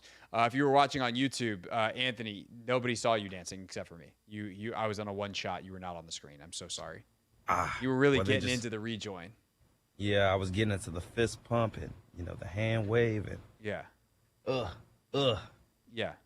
Yeah. Now that people saw that, but they did not see you. I apologize for depriving the audience of Anthony Haney's dancing. However, Anthony, it's time to hit the button for the pick six. The 6 biggest Commander storylines. It is caught! Delivered at 6 o'clock sharp. It's the Pick 6 at 6. We set out to find a leader, someone who could take this franchise to the next level, and build an elite team that consistently competes for championships. All right, so here's how we're going to do today's Pick 6. We're kind of going to treat this as like the day after a game, because what we do in the regular season is on Fridays, we pick 6 players that we are looking forward to watching on Sundays. Then on Monday, we see how those 6 players did. Well, yesterday, we had 6 questions, storylines, things to watch going into the joint practice. And we figured now that we've had the joint practice, we could review those 6 things. Sometimes we play a lot of sound bites in this segment. Dan Quinn spoke before practice. The most notable thing was he said basically what we expected, which is if you played a lot in the joint practice, you're not playing a lot on Friday. That'll be relevant for number 4, but we start with number 1. Number 1. Number 1, Anthony, you chose the Washington wide receivers versus the New England DBs. And on the negative side, this was probably the story of practice for the Commanders. Outside of Deebo Samuel, who had a couple nice plays, and Zach Ertz, if you want to clump the tight ends with the receivers, make them pass catchers, this was probably the weakest point for Washington. I would say the good news, based off all the reports, including from Mitch Tishler, who joined us an hour ago, is that Jaden Daniels was so good that they still had a great day offensively, but none of the receivers really took the opportunity presented to them with no Terry McLaurin, with no Noah Brown, and with no Christian Gonzalez or Carlton Davis on the New England defense. Your Luke McCaffreys, your Jalen Lanes, etc. Nobody really popped, stood out, made some kind of declarative case for whether it's to make the team below those guys or for more reps if you are those 2 guys. Yeah, I know Mitch had mentioned, lining Luke McCaffrey up outside, and, outside just might not be a position for him. He's probably more of a slot guy. And, again, that's what these practices are for, though. Like, you can see, like, where you can position players, what works for them and what doesn't. And today, just wasn't their day. And, you chalk it up to the next day, trying to get better. But, it wasn't their day, but they also weren't bad. That's the thing, is because Jaden is so exceptional at placing the ball exactly where it needs to be, these guys are not creating great separation. They're not doing the world's greatest receiver work, but the offense is still productive, and, they're finding ways to get Zach Ertz open. They're finding ways to get Deebo open. So I think it's a bad day for the individuals on some level, but it's a good day for the system, for the offense, for the ecosystem, for Cliff Kingsbury, for Jaden Daniels. And the fact that you got coaches talking about Zach Ertz is better than last year. His footwork is cleaner. He's getting more separation, which is leading to more run after catch. That's cool. Love that. On to number 2. Number 2. The Washington offensive line. My question that I wrote down yesterday was, who is it? We knew that Brandon Coleman was unlikely to play, and in fact, Dan Quinn confirmed in his opening statement this morning, yep, Brandon Coleman's not here. He's back in Washington with a couple of other players that are either on PUP or injured. And so with that, Andrew Wiley kicked into left guard. I kind of love this, Anthony, because I'm still not entirely convinced, although they haven't spent a lot of time with this yet, I'm not entirely convinced that Wiley at right guard isn't going to be a thing. I just think he's a better guard than Andrew Wiley is. And so if Josh Connerly is good enough to play right tackle, that means Wiley's available to kick inside to guard until Sam Cosmi comes back, We haven't seen that yet because the moment Connerly seems to have broken through a little bit. He had a really good day today and is now crossing that threshold where it's like, all right, this kid, this first-round pick, is picked up enough stuff that he might be ready to play. Coleman goes down, and now you need Wiley on the left side. So I still don't know exactly how these parts are going to go together, and that's fine because they don't know how the parts are going to go together. We got to see how Connerly continues to grow. We have to see how Coleman bounces back from injury. But the fact that they were able to, in total, put together a good day, that Connerly is growing, and on the other side, the reports are that Tunsil was the best player on the field today and was just, he's everything they asked for. Thumbs up, good day, positive on the progress report. Nah, that is definitely, pleasant to hear about Connerly because, again, we drafted him in the first. Obviously, you will want this guy to go out there and, start, but it's a process, and I don't think they're going to rush that process. And he's, again, Mitch talked about it earlier, he has to relearn or, I guess, learn a new position being on the right side. So slow and steady, and whenever he's fully ready, I'm confident that, they'll make him the full-time starter at right tackle. Yeah, for sure. All right, on to number 3, the last one in the first half of our pick 6. Number 3. We talked about the Washington D-line versus the New England O-line. We know this was a little bit chippy. The much ballyhooed about scrum where Mike Vrabel got a busted, bloody cheek was in a Commander's D-line or a Commander's pass rush situation. It actually involved Travion Henderson, the rookie running back out of Ohio State. Big collision picking up a blitzer, and that went to the ground. Will Campbell got in there. Vrabel gets in there to break it up, comes out with some blood on his cheek. He's all right. He's a football player. But I think this is a question mark.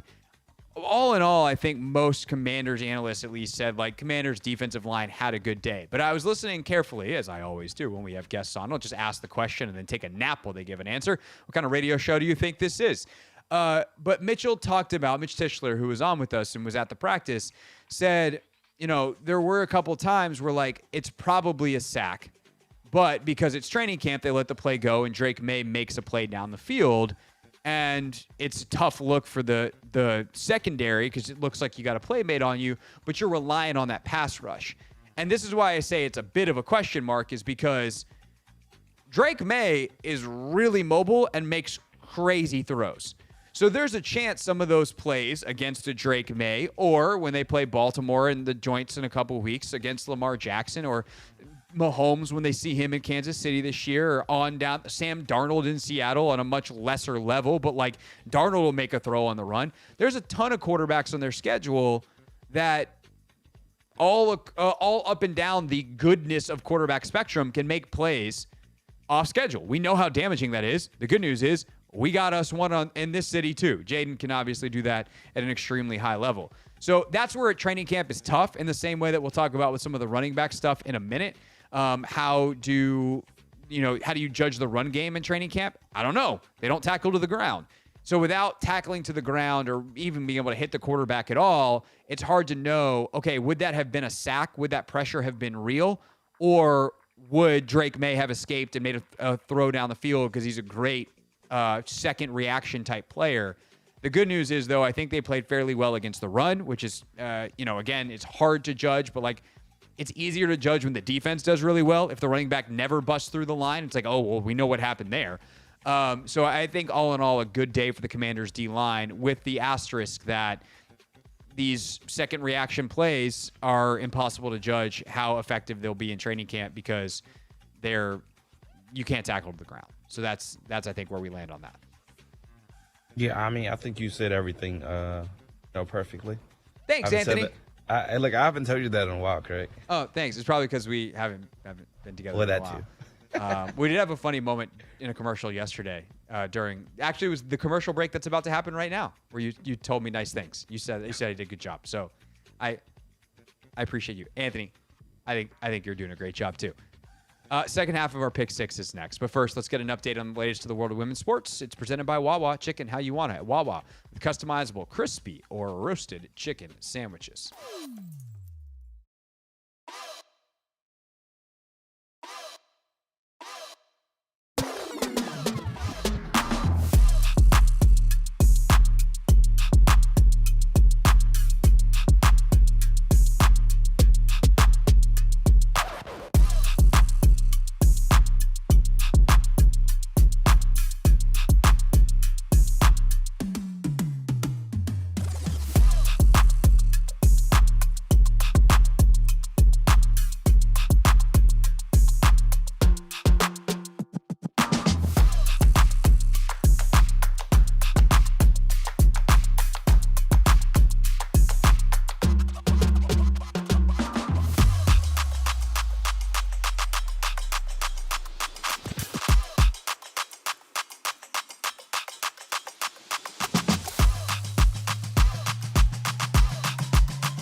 the Hoffman Show. We're on the Team 980. We're on the Odyssey app, iHeartRadio, and TuneIn Radio as well. The show streams live, as is the Kevin Sheehan Show, each day, 10 a.m. to 1 p.m. on the Team 980's YouTube page. So to those of you watching there, hello.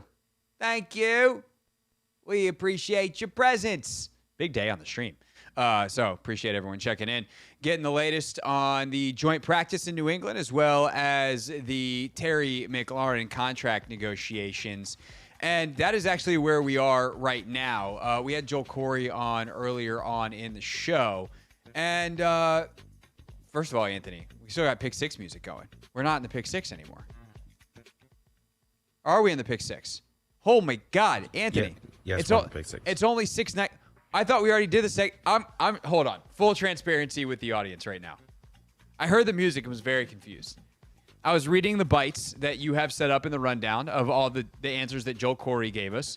We're going to go over those next. In my head, it's already 6:30. You're ready to go home. I thought this was the 6:30 segment. I totally blanked on the fact that we hadn't done the second half of the Pick 6 yet.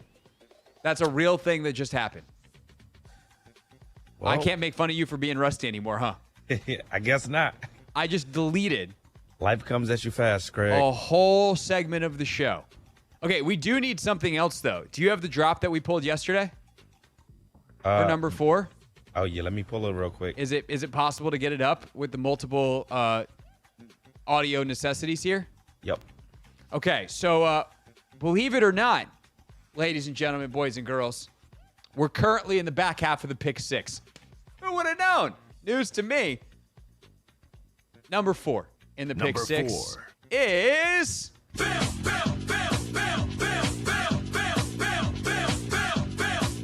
Okay, I think we get... Wow, you really have that thing on repeat forever.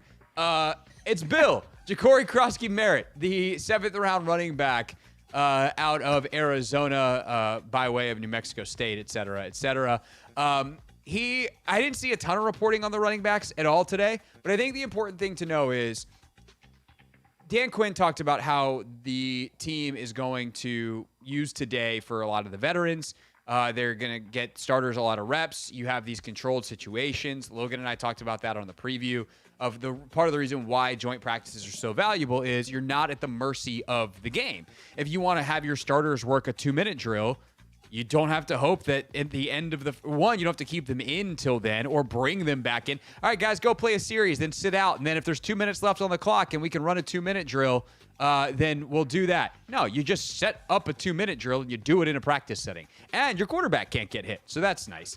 But for some of the rookies, you're going to get a lot more experience in the preseason game. And I think for a guy like Ja'Cory Krosky-Merritt, that is an extremely important thing because he barely played. He had one game at Arizona last year before the NCAA ruled him ineligible and said you can't play anymore. So I think especially for a running back by the nature of the position where you can finally get tackled to the ground, and for a guy that's played one football game in the last calendar year, really the last 2 calendar years, that is an essential thing to do. So I'm good with not some overload of Bill today, but a lot of Bill on Friday. At that point, you can fire it up, Anthony, and give me the...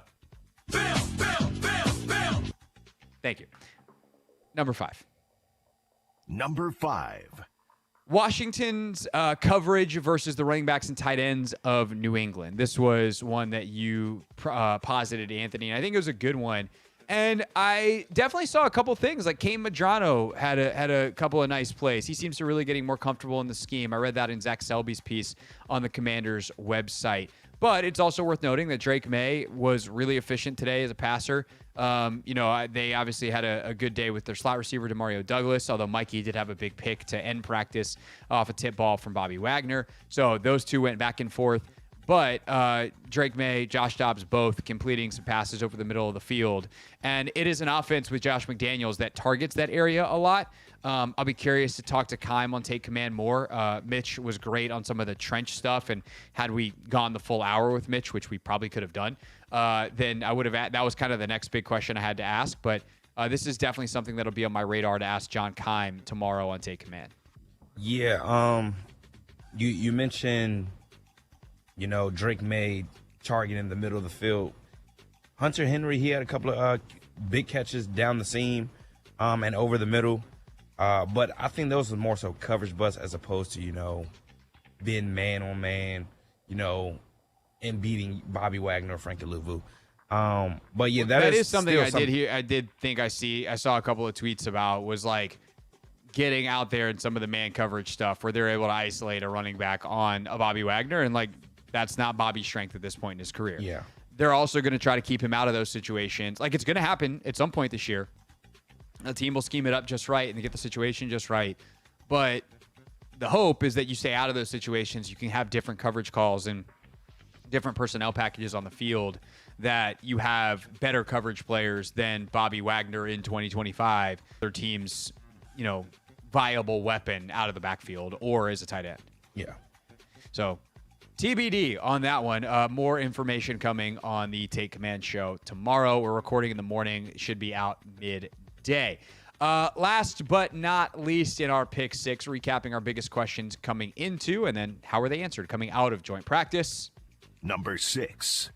I picked the fun one to wrap up. Jaden Daniels versus Drake May. It's 2 of the top 3 picks in last year's draft, both of whom had different but good rookie years. I will lump them together only to say different but good. I will now separate them and say Jaden's was historically great. Drake's was good. But clearly, I think there is still a difference between these two players. Like, Drake May was impressive. I think he impressed a lot of the Commanders folks today. They were like, oh, okay, that kid can ball. He had a pretty efficient day, as we talked about. He was 10 of 12 in the team periods, and one of those 2 incompletions was a drop. So, like, he's a very, very good and had some plays down the field, had some scramble plays. Also, some of those scramble plays might have actually been sacks had they been live. But Mitch Tishler was saying that he was talking to some of the Patriots guys on the sideline, and I saw tweets from some of the Patriots folks as well, just being like, dude, Jaden Daniels is sick. Like, the way he's able to place the ball, the layering of the football, the touch, hey, that was really good coverage, but that ball was exactly where it needed to be and hit the receiver in stride. Like, the next level, this thought just came to me thinking back to our discussions, Anthony, about Jaden last year. I talked about, like, he seems to have this supernatural spatial awareness that I don't even know if he's reading coverage sometimes. It's just like, ooh, space, pew. And the same thing, like, in terms of how he leads receivers. It's just like he understands, like great point guards do, like great passers in any sport. Leo Messi in soccer. Like, pick your sport and your great passer and how passing works in that sport. And the ability to find a lane with the perfect weight to make it so that the player receiving the ball can do what they need to do at their highest level. Like, that is the essence of great passing. And Jaden Daniels does that as a quarterback. Did it last year as a rookie. Does not seem to have lost a step at all. And, in fact, has gained it here in training camp in year 2. Hallelujah. He wears burgundy and gold. It's a bad man. He's a bad. I still do think Drake May is. I think Drake could be a Pro Bowler like 7-8 times over. Like, I think Drake May is going to be really good. Jaden just is. He's going to be like. It's going to be fun to see when those two are up for contract extensions. Yeah. I think they're both going to be the highest paid player in the sport. I just think that Drake is going to be it for about a 4 days, and then Jaden will sign his, and it'll be more. Yep. So, TBD in 2027 on that one. Also fun today, bonus, extra. You see the pictures of JT and JD5? I did. Jason Tatum was out at practice today, not in a boot. The Boston folks were very happy about that, coming off the torn Achilles. He's back walking around, obviously not going to play next year. A long way to go in his rehab. But I texted Logan the picture because I just think, or the video, because I always think it's funny when I see NFL guys and NBA guys next to each other. And Jaden is slight for an NFL player, even for his position at quarterback. And Jason Tatum is pretty built for an NBA player. But they go to, like, dap up, and Tatum just engulfs Jaden. Yeah. NBA dudes are just different size. So tall. So tall. And again, because Jaden's a little bit slighter for an NFL guy, and Tatum is yoked. Just, whoop. It's crazy. It's crazy. If you haven't seen that photo, that video, go to your favorite social media platform. platform from the Commanders, and check that out. All right, when we get back, Joel Corey. That's the segment we're doing next. It's not the one we just did. News to self, news to me. Joel Corey joined us about an hour ago. If you missed it, we'll give you his inside analysis on the Terry McLaurin contract situation. The former NFL agent, in his very first answer, said something that I thought was really important. We'll play that and more for you next.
Anthony, you want more evidence that I definitely thought the last segment was this segment? Yes. If you're watching on YouTube, right there, that's the graphic of, or it's a CBS Sports Joel Corey joins the show, which he did an hour ago. And if you missed it, we're going to play some of the most important sound bites from that interview now. And I changed that graphic before the last segment, and I totally forgot to change it back to the pick six in the last segment. Oh, wow. That's like, I really mentally was like, it is 6:30. We do this segment. We talk about what's on the show tomorrow and do real things, and then we're done. It's not. That's where we are now. It's not where we were 10 minutes ago. Nope. It's not how time works. Anyway, an hour ago, Joel Corey, the CBS sports analyst and former NFL agent, joined us here on the Hoffman Show. And he, from his very first answer, I thought was really interesting and informative, which is why I wanted to have Joel on. But I started off by kind of fast forwarding to the end. And I just feel like with the Terry contract situation, this is headed towards something between $28 and $30 million a year, a 3 to 4 year deal, so a 2 to 3 year extension counting this year, so 2 to 3 more new years. And the guarantees will be somewhere in the $60 million range, right around DK's number. It might be a little less. It might be a little bit more. I would certainly, if I was Terry, be arguing that's where I want to get more. I'm willing to take less on the AAV to get more in the guarantees, but we'll see. And Joel made one really important caveat on that bottom end number and why he thinks 28 is slightly too low for a very specific reason. Yeah, I agree, except for one thing. I have a hard time seeing Terry signing for less than T. Higgins for one reason. T. Higgins signed for $28.75 million per year. He's the top of the number 2 receiver market. He might be a number 1 receiver someplace else, but not in Cincinnati because of Jamar Chase. Terry Higgins is your number 1 receiver, so that's a bar that I think is his minimum. Obviously, he's going to want over $30 million, but yeah, generally I agree with what you're saying. Obviously, I said Terry Higgins there. He meant Terry McLaurin is the number 1 receiver here in Washington. The second question that I had for Joel then is about those guarantees. And this is where I think some of the negotiation is a little more gray, where it's like, oh, which side of the if the number is 60, the over-under number, I have a harder time predicting the over-under here. This is where if I am Terry's camp, I am pushing. I'm saying, I hear you. There's only so many years you want on this contract.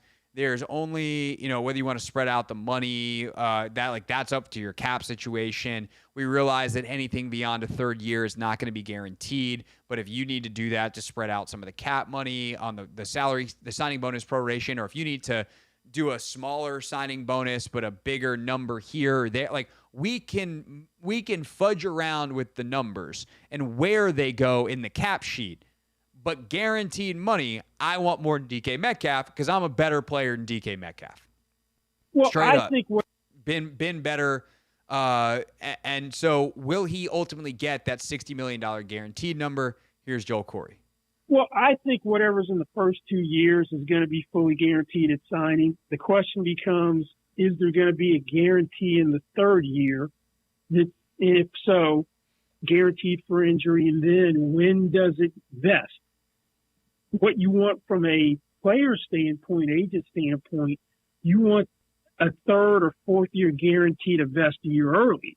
So in this case, you want the 2027 guarantee, whatever amount it is, if there is any, to go from being injury guaranteed to fully guaranteed the third day of the league year in 2026, not when that year comes up in 2027. So there you go. And so sometimes you hear like, oh, this is guaranteed on the third day of the league year. So here's what I'm pushing for, to be more specific, if I'm Terry's representation.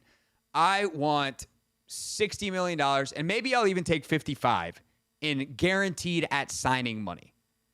As long as some part that gets me over 60, and this is how they could potentially split the difference. Some part of the over 60 number is guaranteed. So this would be my 2027 salary, third year of the deal, second year of the extension. My age 30, this year will be 31, this year will be age 30, next year 31. So my age 32 season. I want some part of that guaranteed. I want it to be painful for you to cut me. And maybe we wind up restructuring then. And I can get a little bit more guaranteed money then on top of the, let's say, $10 million. So let's say it's like $55 million guaranteed at signing. Some amount of that is new money this year in the base salary. Some of that is signing bonus. Some of that is 2026 base year compensation. Then in 2027, I get like $10 million guaranteed. That's going to be dead money if they cut me. But we'll make it so that's going to be a decision that they could potentially make, not make it too harmful. But let's have that number be a thing that is out there. And let's have that guaranteed on the third or fifth day of the league year in 2026. In other words, if things go super sideways this year and you want to cut me this year, then you're scotch-free off that money in 2027. As long as I'm on the roster through this year and you know you want to keep me 2 more years, I get part of that third year guaranteed. And that's what you call the practical guarantees. And that, for DK, guaranteed at signing 60, practical 60. It's the same exact number. For Terry, if those two become different numbers, perhaps that's how you get the guaranteed at signing lower than DK Metcalf, but the practical guarantees higher, and everybody can be happy. Because, yay, negotiations, or no one's happy, but that's how negotiations sometimes work. I think that this was the other most interesting thing that Joel said. If the team, I feel like, is making an argument that, hey, Terry, yes, you were amazing before we got here, and you were productive before we got you Jaden. But we're the people that made it better. And, yeah, you had a career year, but it's because we got you Jaden. And Terry's like, one, part of the reason you were able to turn around so quickly is some of the stuff that I did. 2, yeah, you got me a quarterback, and I became one of the 7 best receivers in football, not one of the best 12 like I had been, because I showed you what I could actually do if you give me the kinds of opportunities that I've been begging for years, and I was still productive in those years, and now I'm even more productive. So which side of that coin does Joel Corey, former NFL agent, fall upon? Here he was just about an hour ago. Yeah, I fall more on him because he can say, well, I'm quarterback proof because he had a rotating cast of less than stellar quarterbacks, and he still, last year was his 5th straight 1,000-yard season. So not every receiver can say that they can be productive regardless of who throws in the football. So here's what you get when you get me what looks to be a franchise quarterback. I'm only scratching the surface of this guy in Jaden Daniels. So I'm expecting to do bigger and better things is where he's going to go with that. If you want the full interview with Joel Corey, the former NFL agent and CBS sports analyst, check out our podcast, search The Hoffman Show, wherever it is that you get yours. You'll also hear some more takes from him, including what he thinks of the job that Terry's agent, Buddy Baker, is doing. When we get back, we tell you what's on the show tomorrow, and we wrap up this show today with real things, real people said into real microphones here on the Team 980.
Wrapping up on the Hoffman Show here on the Team 980, the Odyssey app, iHeartRadio, TuneIn Radio, YouTube.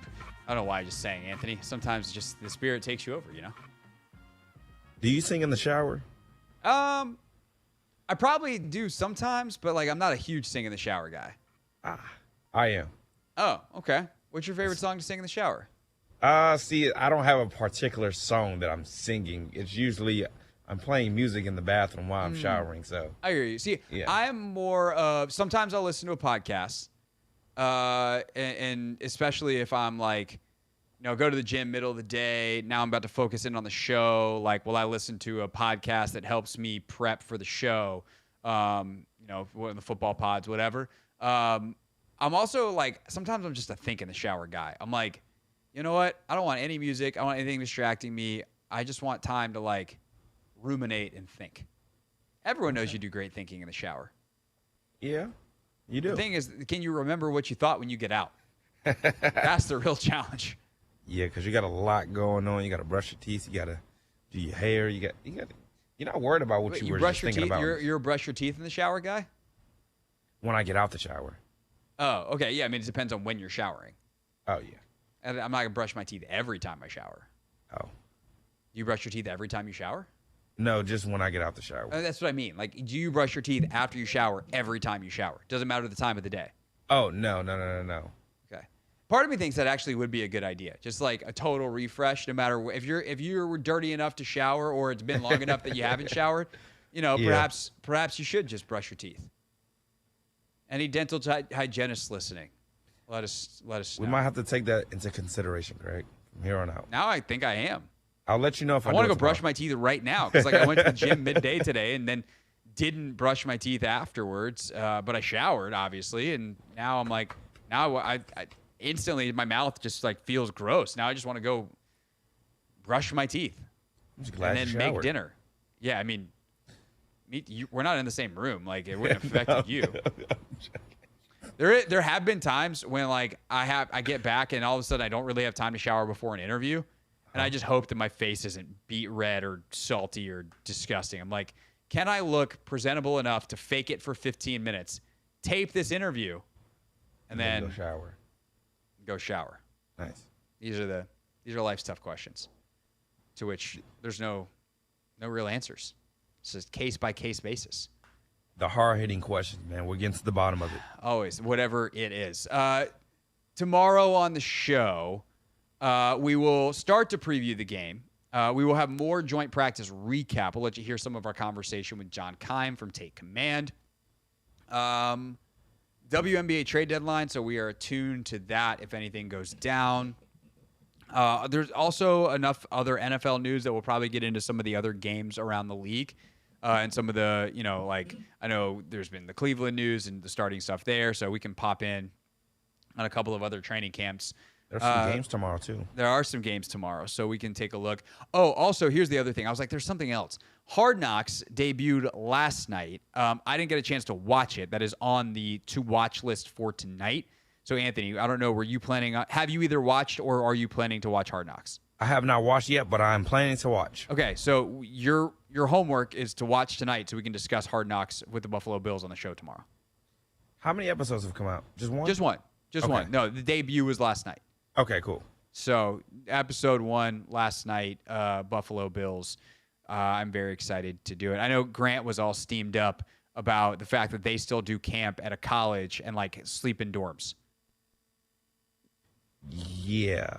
What? I get it from like a camaraderie team building standpoint. It's like kind of an old school thing to do. But also, these are grown adults with families. You don't need to pull them away from their families for 3 weeks. Yeah, that's a long period of time.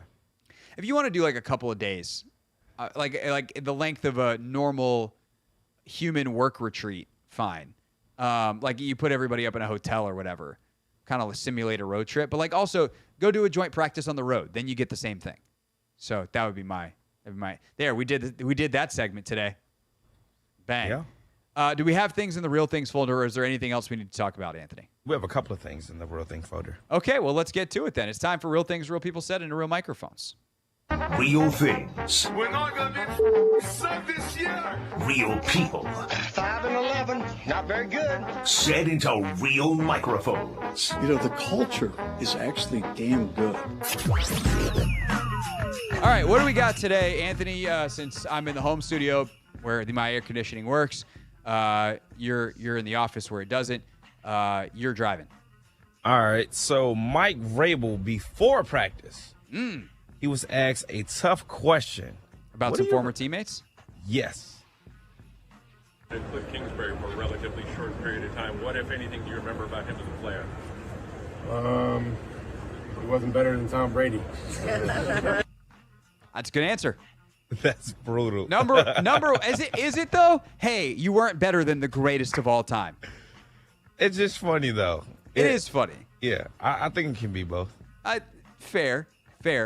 Like survey says though, that's the number one answer. Hey, do you remember anything about the quarterback that wasn't Tom Brady during your time in New England? Yeah, he wasn't as good as 12.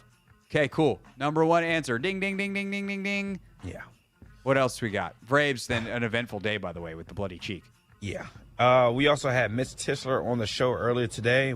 I had a little snafu. How much setup does this need? I feel like we need to have a little bit more setup than that. So we're coming into the 5 o'clock hour. There's a lot going on. Anthony's trying to hit all the right buttons. And we're getting into Not My Beat, which he has to hit the little sounder, the intro for.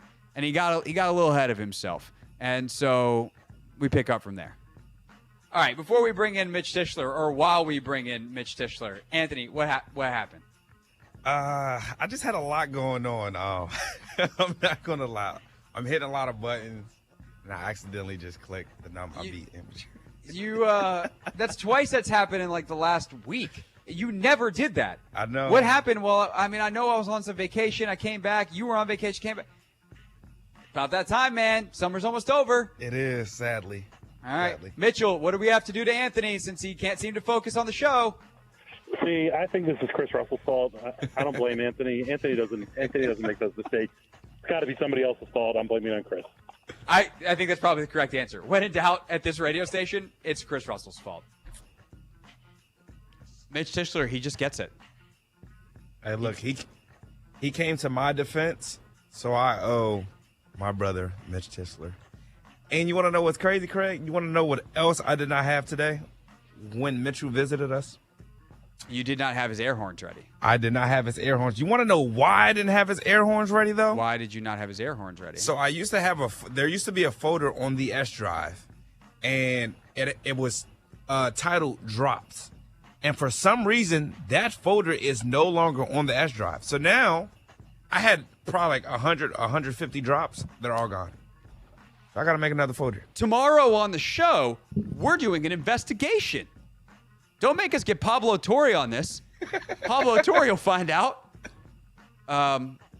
Okay, that's tomorrow. I'm not moving out of this chair. I'm fired up. BetMGM tonight is next. Y'all have a good one.